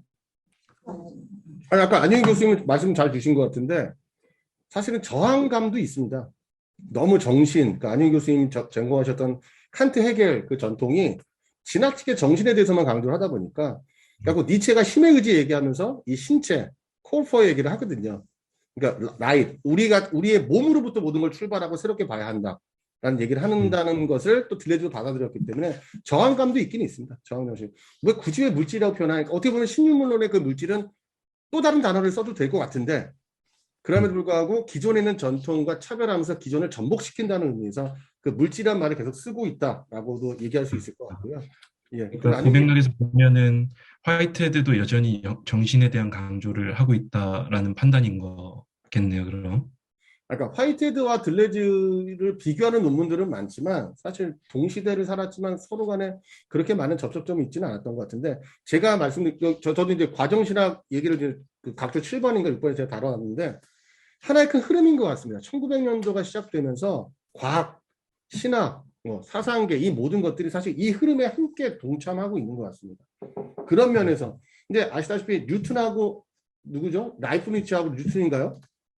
미분적분을 한꺼번에 발견했는데 사실 이 둘 간의 접촉점에 대해서 알고 있는 사람이 아무도 없지 않습니까? 그러니까 우리가 도대체 어떻게 해서 그런 사건들이 벌어지는지 모르겠지만 하여튼 우리가 함께 어떤 큰 울 안에 담겨서 물론 이건 들레즈는 싫어하겠지만 함께 공진화하고 있는 어떤 그런 과정 중에도 있는 것 같은데 여하튼 전체적인 사상적 변형들이 한꺼번에 일어났고 그것들을 저는 이제 어떤 사상계 안에서 전체적인 어떤 구도로 한번 보여드리고 있는 겁니다. 예, 감사합니다. 또 자유롭게 말씀해 주시면 되겠습니다. 네, 김정영 교수님. 네, 오늘 강의 너무 재밌게 잘 들었고요. 제가 최근에 관심 있는 주제라 특별히 더 재밌게 들은 것 같아요. 그리고 정리도 너무 잘해 주셔서 너무 감사드리고 저는 이제 그냥 제가 많은 부분이 되게 관심이 있는데 그 중에 한 가지만 좀 더 이야기를 좀 듣고 싶어서 그런데 그 14쪽에 보면 이제 트랜스 휴머니즘을 비판하면서 이제 포스트 휴먼 주체를 얘기하는 그 브라이도티가 얘기하는 대목에서 그러니까 트랜스 휴머니즘은 그러니까 제가 뭐 제 표현을 쓰면 영지주의에 가까운 느낌이 들고 영지주의적인 느낌이 들고 반대로 이제 브라이도티의 포스트 휴먼 주체는 더 근본적인 유물론적 의식으로 나가야 된다 이런 표현을 썼는데 뭐 저는 기독교적으로 얘기하면 더 성육신적인 아니면 선한 창조 교리를 긍정하는 것과 더 연결이 될 수도 있겠다 이런 생각이 들어요 신학적으로는. 근데 이제 여기서 더 근본적인 유물론적 의식이라는 표현에 대해서 그러니까 조금 더 설명을 해주실 수 있으면 좋겠다 싶어서 네, 부탁을 드립니다. 예, 감사합니다. 그러니까 브라이도티는 상황성이라는 것, 그리고 각각의 상황들이 자기 자신의 이야기들을 하는 것 중에서 어떤 것도 버리려고 하지 않습니다. 오히려 우리에게 문제가 찾아오는 게 뭐냐면 어떤 하나에 더 매몰되기 때문에 문제가 된다고 생각을 하거든요. 그래서 예를 들자면 그 브라이도티가 썼던 그 포스트 휴먼이라고 하는 책에서 나오는 몇 가지 장면들이 있는데 예전에 이제 저는 그걸 직접 기억은 잘 안 나는데 어떤 미국에서 이제 총기 살인 사건이 났는데 총을 갖다가 막 쏴서 이제 학생들 다 죽인 그 친구가 자살해서 죽었는데 그 사람의 옷에 뭐라고 써 있냐면 인간은 너무 과대평가되어 있다. 그리고 그 죽인 이유가 뭔지를 이렇게 찾아봤더니 인간이 세상을 이렇게 망친 거고 인간 중심주의가 얼마나 동물과 이런 것들을 학대했느냐 뭐 이런 것들이 정신이 맞춰져 있다는 거였거든요. 이게 바로 휴머니즘에 대한 저항 정신으로서 현대의 어떤 것들을 받아들이는 건 맞지만 또한 휴머니즘이 안티 휴머니즘이라고 하는 어떻게 본다면 있어서는 안 되는 또 다른 방식으로 건너가는 하나의 모습이라고 브라이도티는 얘기하면서 그렇다고 해서 안티 휴머니즘을 완전히 없애거나 뭐 잘못했다고 얘기할 수 있느냐 또 그건 아니라는 겁니다. 그렇게 하기에는 인간이 너무 수천 년, 수만 년 동안 동물들을 죽이고 학대해왔기 때문에 안티 휴머니즘도 어떤 면에서는 또 동일한 하나의 사상으로서 또 대접을 받아야 되는 겁니다. 근데 문제는 한쪽에 치우치니까 문제고 그렇다 뭐 균형 잡자는 게 아니라 오히려 그 횡단 사이를 계속적으로 가자는 얘기거든요. 그 횡단 사이로. 근데 문제는 포스트 휴먼이라고 하는 큰 사상 안에서 트랜스 휴머니즘 역시도 뭐 휴머니즘과 안티 휴머니즘처럼 트랜스 휴머니즘 역시도 하나의 지나치게 기계에게 이렇게 매몰됨을 통해서 자기 자신의 신체성을 자꾸 포기하려고 하는 나약한 하나의 주의로 좀 보려고 하는 것 같습니다. 그래서 트랜스 휴머니즘도 그 안에 여러 가지 뭐 종류들이 있지만 기본적으로 자기 자신이 비판적 포스트 휴머니즘이고 비판적 트랜스 휴머니즘이라고 얘기하는 게 뭐냐면 사람들이 너무 나약하게 스스로 갖고 있는 이 신체로서의 일점을 자꾸 포기하고 기계에 의존하려고 하고 자기가 갖고 있는 어떤 정신이나 윤리적인 것들이 너무 경도돼서 남들에게 폭력을 가하고 이런 것들은 나는 하지 않겠다. 오히려 우리가 가장 먼저 해야 되는 것은 사실 내가 터하고 있는 신체 여기에 내가 머물고 있다고 하는 아주 정직한 고백 거기로부터 출발해야 된다고 생각하는 것이 바로 브라이도티이기도 하고요. 그러나 그럼에도 불구하고 그게 단순히 그러니까 전통적인 의미에서의 그런 유물론 우리가 생각하는 꽉 닫혀있는 우리의 정신 안에 있는 물질의 어떤 감각들 물질의 모양 이것이 아니라 열려있는 나의 의식을 넘어서 있는 그런 신체로서 내가 전혀 파악할 수 없는 신비한 신체로서 인정이 된다면 그렇다면 거기로부터 출발해도 충분히 미래의 다양한 이야기들을 우리가 논의할 수 있을 것이다 라고 하면서 나의 신체, 나의 물체를 긍정하고 나가자라고 이야기를 하고 있는 겁니다. 답변이 되는지 잘 모르겠습니다. 네, 답변 감사드립니다. 네, 다음에 조금 더 만나서 진지하게 얘기해 보면 좋겠습니다. 답변이 잘 됐는데 이해는 네, 안윤기 교수님이 연관해서 아마 말씀하시려고 손대셨네요. 예. 근데 지금 김정영 교수님 말씀하신 것들은 연관 다 안 될지 모르겠지만은 저는 계속 아까는 특히 이간표 교수님이 브라이도티도 아닌데 자꾸 그 사람한테 물어봐야 될 걸 물어봐서 죄송합니다.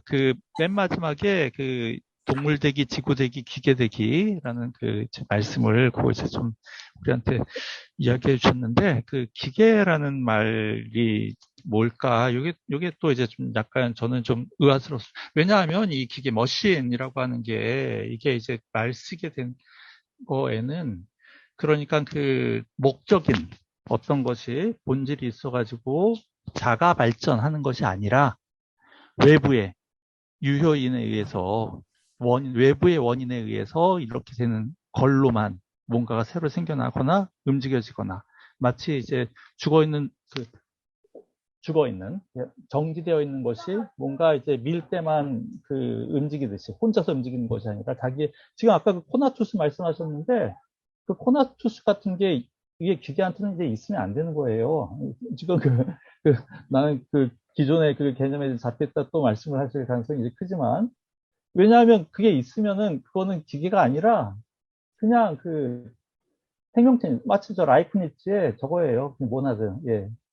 자기 의지에 의해서 움직이는, 혹은 자기 코나투스에 의해서 움직이는, 뭐라고 보든 간에. 그러니까 기계라고 한다면 자가 발전을 하지 말아야 될 것 같은데, 지금 그 인간을 동물 대기고, 인간을 전 지구, 그 다음에 전 제일 걸렸던 게 기계 대기였습니다. 기계 대기. 이 사람이 생각한 기계는 도대체 뭐냐. 그거 한번 좀 설명을 좀 한번 교수님이 이해하시는 바대로만 이렇게 좀 말씀해 주시기 바랍니다. 그러니까 저는 안윤기 교수님 같이 이야기 나게 너무 즐거운 게 정말 딱 전통적인 방식의 그 사유를 아주 정확히 대변해 주고 계시는 거거든요. 그러니까 14페이지에서 얘기하던 기계의 생기성이라고 얘기하는 순간 안윤기 교수님이 말씀하시는 그 물체 이해는 완전히 끝나는 겁니다. 그러니까 그게 딱 걸렸습니다. 예, 딱 목적론 뭐 이런 방식의 이야기들은 이미 인간이 있고 인간의 주체가 갖고 있는 물질에 대해서 너는 여기서부터 여기까지니까 물질이야 라고 생각하는 통제 가능하고 파악 가능한 어떤 것으로 물체를 볼 때 안윤 교수님처럼 예, 그렇게 됐고 그 안에 유물론에서 돌았던 것도 사실입니다. 왜냐하면 포일바라든가 막스도 결국은 헤겔 아래에 있기 때문에 전통 철학적인 의미에서 유물론은 그래서 꽉 닫혀져 있는 물질에 대한 얘기만 했던 겁니다. 근데 거기서부터 변화되고 생성론을 가져옴을 통해서 오히려 기계라고 하는 것도 자기 목적 이런 것들이 아니라 코나투스를 가지고 있는 말 그대로 그냥 아무도 그 이유를 설명할 수 없는 그 생명력으로 스스로 움직이는 그런 방식으로 기계를 봐야 한다. 우리는 전혀 기계를 파악할 수 없다. 우리는 우리 바깥에 있는 어떤 것들을 물론 어느 정도는 나를 통해서 뭔가를 이해하고 파악할 수는 있지만 그 자체는 사실상 어떻게 움직이는지 그것이 어떻게 변형되어 갈지 우리는 거기에 대해서 석단할 수 없다. 라고 아주 강력하게 주장을 하고 있는 겁니다. 사실 기계의 생기성이라는 말 저도 딱 들으면서 야 이런 얘기까지 할 수 있을까라고 생각을 했는데 잠뿍 이 브라이도티의 어떤 그 과정 안으로 들어가서 생각을 해보면 이 사람도 사실은 새로운 길을 모색하는 거죠. 새로운 길을. 그래서 남들이 상상하지 못한 것들을 상상해내면서 이게 인간이 갖고 있는 힘이라고 또 생각도 하고 있는 거고 그런 면에서 좀 이 사람들을 이해할 수 있지 않을까 라고 생각이 좀 됩니다. 예. 그러니까 제가 이게 또 이제 굉장히 눈에 좀 들어왔던 거는 이제 진화론과 관련하여서 우주 진화론 뭐 이런 것과 관련하여서 그러니까 생명체 진화론이 아니라 무생물에서 생명체가 뭐 최초의 무엇이든지 간에 무생물에서 생명체가 이게 진화되어 나올 수 있을까라고 하는 이제 그 이슈와 관련하여서 이게 지금 기계의 생기론이라고 말씀하신 그 표현하고 이게 딱 어떻게 보면 좀 통하는 게 있는 것 같은데 저 같은 경우는 딱 그 부분이 딱 이제 걸리거든요. 근데 그러면 뭐 브라이도트는 어떨지 모르겠지만 이 사람 같은 경우는 이제 그런 것도 뭐 자연스럽다. 우리가 뭐 무생물이라고 하는 것도 사실은 그 안에 생명이 있는 거다. 그것이 라이프니츠적인 어떤 가장 미소지각 같은 어떤 그런 거일지라도 그런 게 다 있다. 모든 존재에는. 그렇다면 굳이 이제 사실 아까 말씀드렸지만 물체라는 말이 아니라 그냥 모든 존재자. 어떤 그런 쪽으로 이분도 볼 것 같은 생각이 좀 드는데. 네. 죄송합니다. 이건 제가 그냥 그 관점에서 이게 좀 기계라는 게 좀 눈에 들어와서 네. 기계의 생기론이 좀 인상적이었습니다. 네, 감사합니다. 박형국 교수님께서 현장에서 손을 드셨는데 아마 이 부분하고 또 관련된 부분인 것 같아서 박 교수님께 마이크를 연계했습니다. 이거를 조금 박 교수님. 네, 아까 안 교수님 안 교수님 그 기계 지금 얘기한 거 있잖아요. 근데 제 얘기 잘 들립니까? 들립니다. 예, 들립니다. 근데 지금 안 교수님 그 기계에 대해서 지금 얘기한 거는 대단히 상식적이잖아. 사실 근대에 와서 데카르트 저는 상식의 대변자죠. 근대에 와서 데카르트 이후로 기계론적 세계관이라는 게 그 동물, 살아있는 동물, 그 다음에 인간의 뇌, 생명체 모든 거를 기계로 이해를 해야 된다라는 거잖아. 그게 기계론적 세계관이잖아요. 근데 그 맥락에서 이해를 해야 되는데 지금 그 기계에 대한 얘기는 그냥 대단히 상식적인 사전적인 그냥 얘기라는 생각이 들거든요, 지금. 그러니까 우리가 그런 전문적인 큰 맥락에서 이게 토론이 돼야 될 것 같은데, 뭐 기계는 생명체가 없고 그냥 외부의 힘에 의해서 작동이 돼야 되고 수동적이고 지금 그런 지금 뭐 데카르트 이후의 기계론적 세계관에서는 그런 얘기가 아니잖아요. 근데 여기서 말하는 기계의 의미가 진짜 그런 기계인 건지. 기계라는 말 자체의 정의도 사실 달라진다고 해야 될 겁니다. 아까 말씀드린 들레즈는 우리가 갖고 있는 욕망 체계, 무의식 체계를 기계라고 부르는. 그러니까 그게 기계론적 세계관 맥락 안에서 지금 토론되고 있다는 네. 얘기잖아요. 그러니까 생각하는 물질적인 것들이 돼서 기술을 갖고 이렇게 움직이는 이런 기계를 얘기하는 게 아니라 본능적으로 스스로의 자기 조직이 되면서 스스로 아예 그 아우토마티시하게 그러니까 자동적으로 움직이는 어떤 인과관계, 그러니까 생명들도 그렇게 움직이는 거고 결국 그걸 기계라고. 그러니까 쉽게 얘기하면 이런 거예요. 데카르트에 따르면 인간의 두뇌라는 것은 생각하는 기계라는 거예요. 그리고 우리 집에 있는 강아지는 걸어다니는 기계라고. 짖고. 강아지를 기계라고 하진 않잖아요. 네, 그러면 이 부분에 대해서는 이제 더 토론이 사실 좀 있으면 좋겠다 생각이 드는데, 요거하고 관련해서도 이제 저는 좀 질문이 드는 게 이제 주체라는 말이거든요. 주체. 그러니까 이제 내용적으로 보면 또 자기를 비우고 또 다른 것이 되어가고 또 차이 속에서 이렇게 이제 하는데, 이제 이런 거를 이제 주체라는 말로 표현을 어쨌든 하고 있으니까 여전히 제 머릿속에는 그냥 A는 A다라고 뭔가 고정이 되어 있는 주체가 상정이 되는데 내용적으로는 그게 아닌데, 그래서 굳이 주체라는 말을 고집해야 되는가 하는 점에서, 그러면 이제 뭐 요거보다 조금 유연한 게 이제 상호 주체라든지 간 주체라든지, 또는 이제 주체가 이제 다른 모든 게 되니까 뭐도 되고 하니까 제가 지금 생각난 거는 그냥 판주체 뭐 이런 식으로 해도 되는 건지, 그다음에 오히려 이제 관계성이라든지 타자 이런 표현을 쓰면서 요거 내용을 이어가면 좋지 않을까 싶은데, 이제 그 이관표 교수님은 여전히 주체라는 말을 이제 써 가시면서 이제 하시는데, 그 부분에 대한 질문이 좀 들었었고요.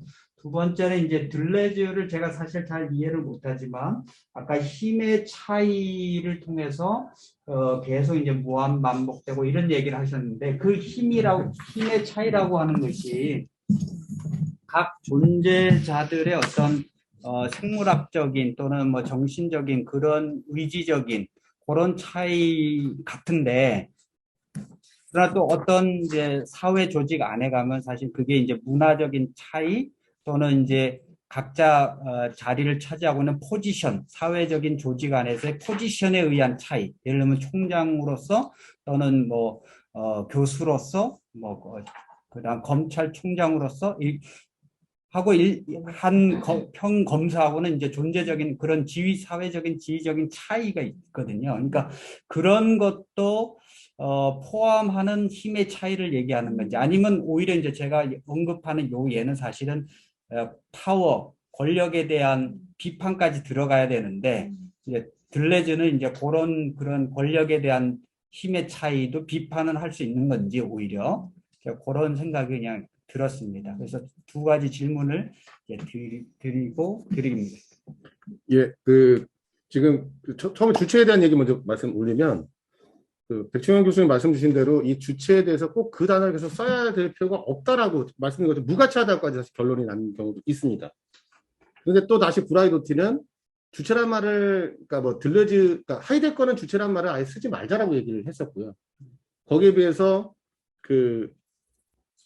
들레즈 같은 경우는 이제 사회적 주체를 얘기해야지만 정치적 변형에서 얘기할 수 있기 때문에 주체란 말을 다시 갖고 왔고, 또 막시즘에서는 여전히 주체라는 단어를 쓰기 때문에, 브라이도티 같은 경우는 보다 더 강하게 주체라는 얘기를 쓰려고 한다면 페미니즘적인 상황 때문에 그러니까 한 번도 그러니까 한 번도 여성들은 주체가 되어본 적이 없다는 거예요.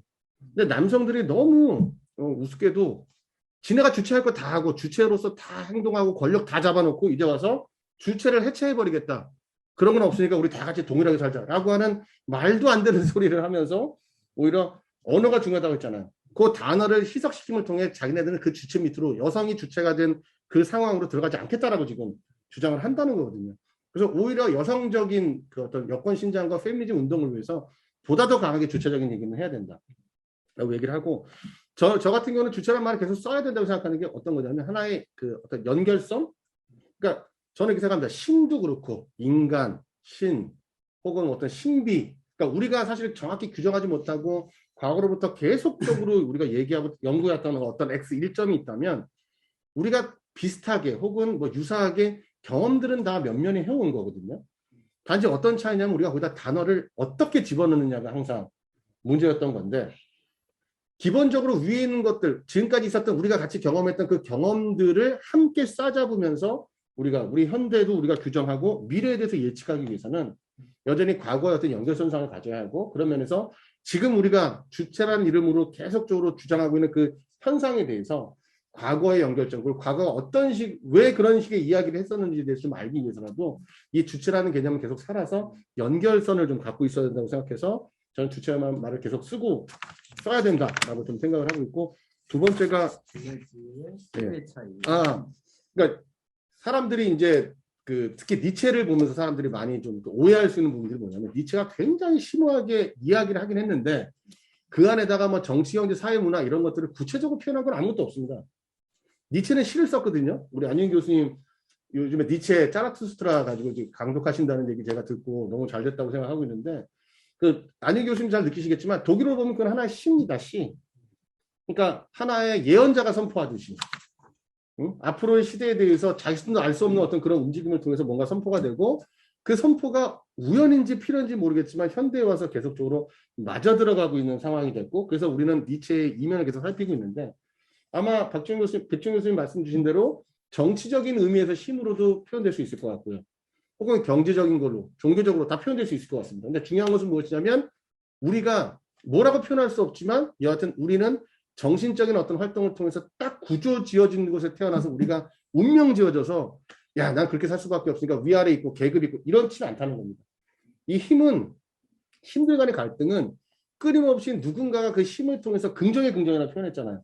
낮고 천하고 정말 힘이 없어서 도태될 수밖에 없는 그런 개체라 할지라도 스스로가 긍정하고 긍정의 긍정을 통해 그 원한관 끊임없는 영원 회귀를 계속 돌다 보면 언젠가 자기 자신의 긍정을 통해서 그가 위로 올라가는 때가 있을 것이고 지금 이 시기는 내가 있었던 수없이 많은 불교랑도 좀 흡사하지만 끊임없는 이 어떤 영혼 회귀 안에서 끊임없이 스스로를 긍정했던 것의 하나의 결과물로서 지금 위에 올라가 있는 것이고 밑에 있는 사람들은 그걸 봤을 때 물론 얘가 지금 나한테 힘으로 날 누르고 있지만 전혀 몰아갈 게 없는 거예요. 나는 그만큼 노력하지 못한 겁니다. 영혼 회귀 안에서 나는 계속적으로 그렇게 되기 위해서 준비하면 그만인 거예요. 자기가 스스로 책임지고 그 힘에 대한 것에 대해서 끊임없이 자기 힘을 긍정하면서 나아가는 것. 힘 있는 자가 있어서 좀 진다면 그 자체도 긍정하고 넘어갈 수 있는 것. 또 다른 길을 계속 준비해가는 것. 사실 그렇게 힘 간의 차이를 좀 생각해야 될 것이고 그래서 힘 간의 관계는 갈등이지만 갈등을 넘어선 긍정으로서의 긍정이다. 라고 해서 표현을 그렇게 하고 있는 겁니다. 예, 감사합니다. 이제 시간이 한 56분이긴 한데요. 아직 말씀 안 하신 우리 강태영 교수님 그리고 이상은 교수님 한 말씀 해주시고 윤철호 교수님 마지막에 좀 마무리해 주시면서 이제 좀 정리하려고 했으면 좋겠습니다. 네, 강태영 교수님. 예, 교수님 감사합니다. 오늘 귀한 발표 통해서 많이 배웠습니다. 한 가지 질문 드리고 싶은 거는 이제 아까 이론론적 생기론적 존재론 이렇게 표현하셨지 않습니까? 그리고 이제 생성이 그 중심에 있게 되게 되는데 그리고 일체의 그 목적론을 배제하고 있지 않습니까? 오늘 그 전체 그 내용에서 보면은. 근데 이제 물론 이 자기 조직화하는 물질의 특성 그리고 이제 물질이 자기 형성을 해 나간다 하는 것은 현대과학의 아주 중요한 발견이고 아주 중요한 특징인데 물질 세계에. 그럼에도 불구하고 이제 이런 자기 조직화를 통해서 어떤 창발이 일어나는 것도 사실이지만 우리 적어도 과학의 관점에서 관찰할 때는 자연 법칙을 따르고 있는 현상이거든요, 분명하게. 그래서 그런 점에서 보면은 이제 이 자연 법칙이라고 하는 거를 우리 목적론하고 관계해서 생각을 해볼 때 이제 목적론을 다 배제하고 나면 임의성만 남게 되게 되는데 오늘 이제 발표하신 그 내용하고 관련해서 자연 법칙이라고 하는 걸 어떻게 해석해 볼 수 있을지 그걸 하나 질문 드려보고 싶습니다. 정말 어려운 말씀 주셨는데, 그러니까 기본적으로 이렇게 접근하는 게 어떨까 싶습니다. 그러니까 우리가 생각하는 자연 법칙, 우리가 생각하는 목적, 사실 목적이 완전히 없다, 혹은 절대적인 자연 법칙이 없다라고 표현하는 들레즈라든가 이 포스트 모더니즘의 사람들의 이야기는 오히려 목적 그 자체나 자연 법칙 그 자체에 대한 부정이라고 생각하지는 않습니다. 오히려 우리의 머릿속에 인류가 주체로서 무언가를 만들어 놓고 우리가 딱 가둬놓은 그 틀 안에 들어가 있다고 생각하는 그 목적, 그런 것들은 없다고 생각하는 거고요. 그러면서 아까 계속 말씀드렸지만 기계라고 하는 것, 그러니까 우리의 무의식이라고 하는 걸 기계라고 표현을 하고요. 나도 모르게 기계가 움직이듯이 우리가 이해할 수 없는 방향으로 저는 움직이고 있는 겁니다. 근데 사실 들어가 보면 강태형 박사님 말씀 주신 대로 우리는 나름대로 무의식적 법칙을 따르고 있는 걸 수도 있습니다. 근데 그거는 우리가 만들어 놓은 것도 아니고 지금 내가 파악한다고 다 파악할 수 있는 것도 아니고, 그러니까 아이러니하다는 거죠. 분명히 일종의 법칙들이 드러날 때 그 법칙을 따라가는 기계적인 모습을 갖고 있는데 인간이 파악할 수 있는 그런 법칙이나 그런 목적은 아니라는 거. 그런 면에서 어떤 횡단면에 서 있다라고 봐야 되지 않을까 싶습니다. 예, 그럼 하나만 더 질문 드려보고 싶습니다. 그 생성으로서 어떤 존재론이라고 했을 때 이걸 전통적인 용어로 자기 초월로도 번역이 가능할는지, 내용상 가능할는지 한번 질문 드려보고 싶습니다. 아까 잠깐 말씀드렸는데 이제 들레즈는 초월적 경험이라는 표현을 하면서 초월적 경험은 이퀄 내재성이라고 표현합니다. 그러니까 초월이라는 개념 자체는 초월론적, 우리 안윤희 박사님도 계시지만 칸트가 얘기한, 그러니까 어떤 하나의 경험들을 받아들여서 그거를 구성한다는 면에서는 초월적인 것처럼 보이지만, 그러니까 가지고 있는 데이터를 조금 넘어서 뭔가를 지배한다는 면에서, 그러나 결코 인간을 넘어서지 않는다는 면에서 초월론적이라고, 덴탈이라고 표현하는데, 그런 정도로 그 초월이라는 단어를 그 들레즈가 쓰고 있고요. 그럼에도 불구하고 인간이 갖고 있는 인식 법칙들, 인간 범주가 우리 머리 안에 들어가 있다는 사실을 우리가 거부할 수는 없지 않습니까? 우리 넘어 있는 건 아니지 않습니까? 칸트가 얘기하는 그 범주가.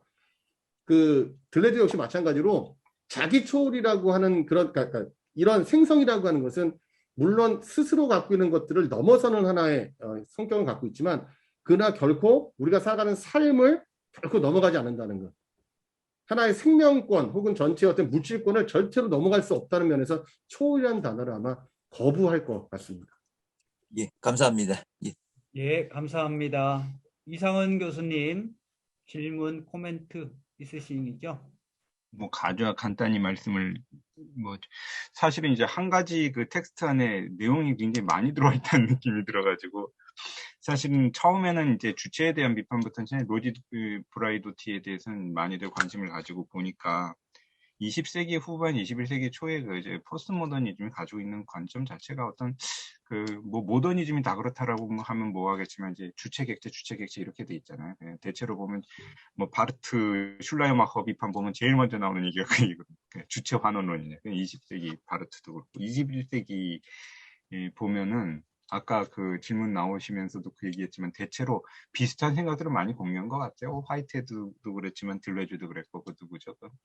루만도 그렇고, 루만의 유기체론이라든지 이런 것들이 다 비슷한 내용들을 갖다 가지고 있거든요. 어떤 그 창발적인 장들 가운데서 일어나는 것들 그 자체가 세계지, 그것이 말하자면 주체 객체로 가를 수 있는 것은 아닌 것 같다.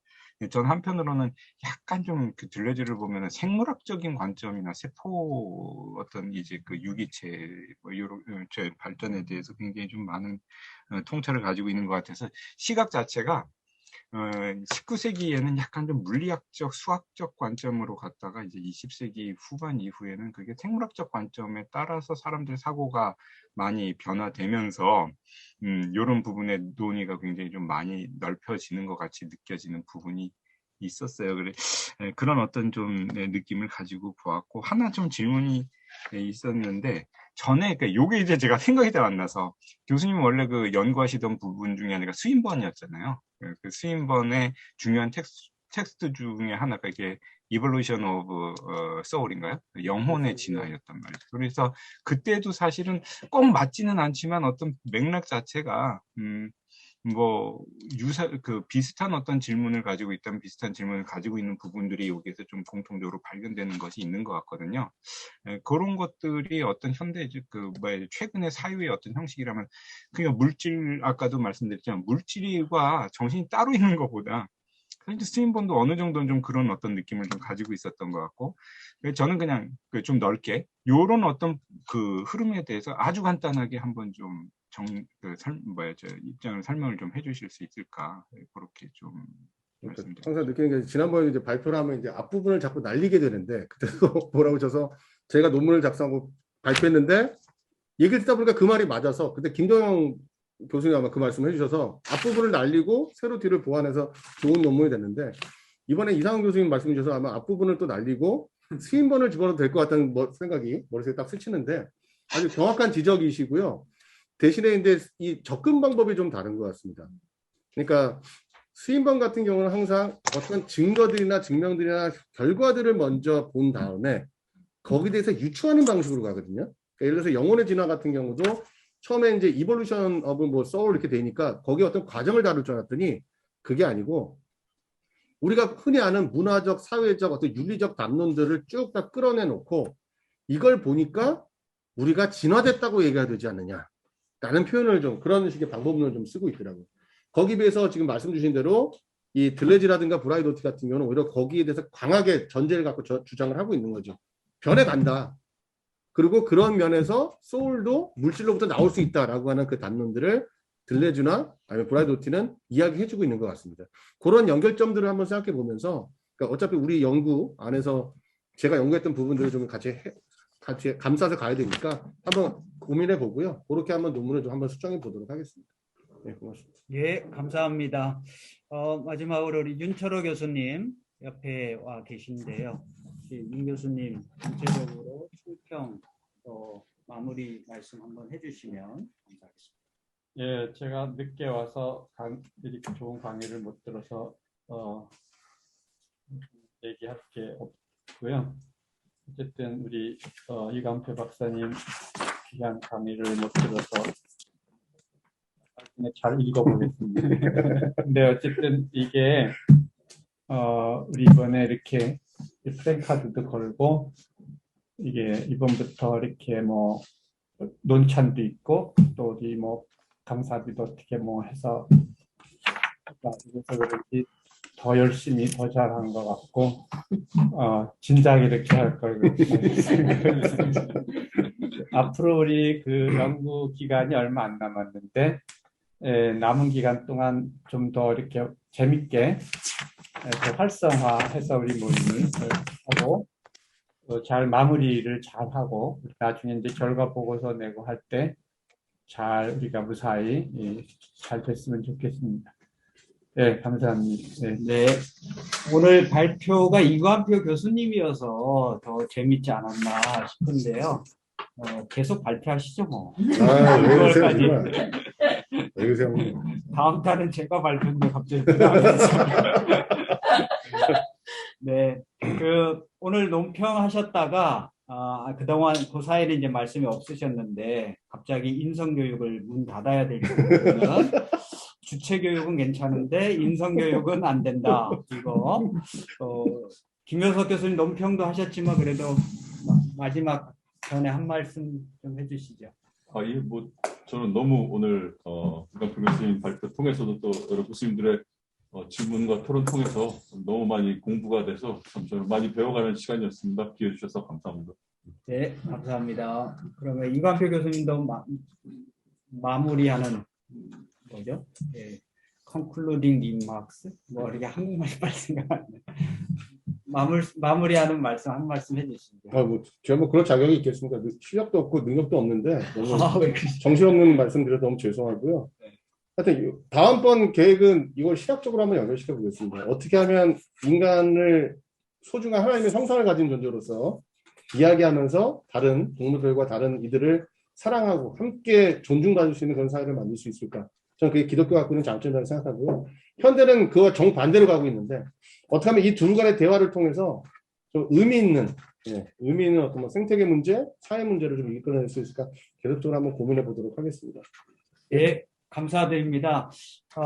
사실 오늘 참 재미있게 어려운 내용이지만 또 재미있게 발표해 주시고 활발하게 토론해 주셔서 감사드리고요. 저희가 연구 주제가 어쨌든 자연신학의 모색인데 오늘 내용들이 여러 가지 면에서 좋은 통찰과 도전, 자극을 준 것 같아서 감사드리고요. 오늘 발표하신 우리 이관표 교수님, 논평하신 김효석 교수님께 박수로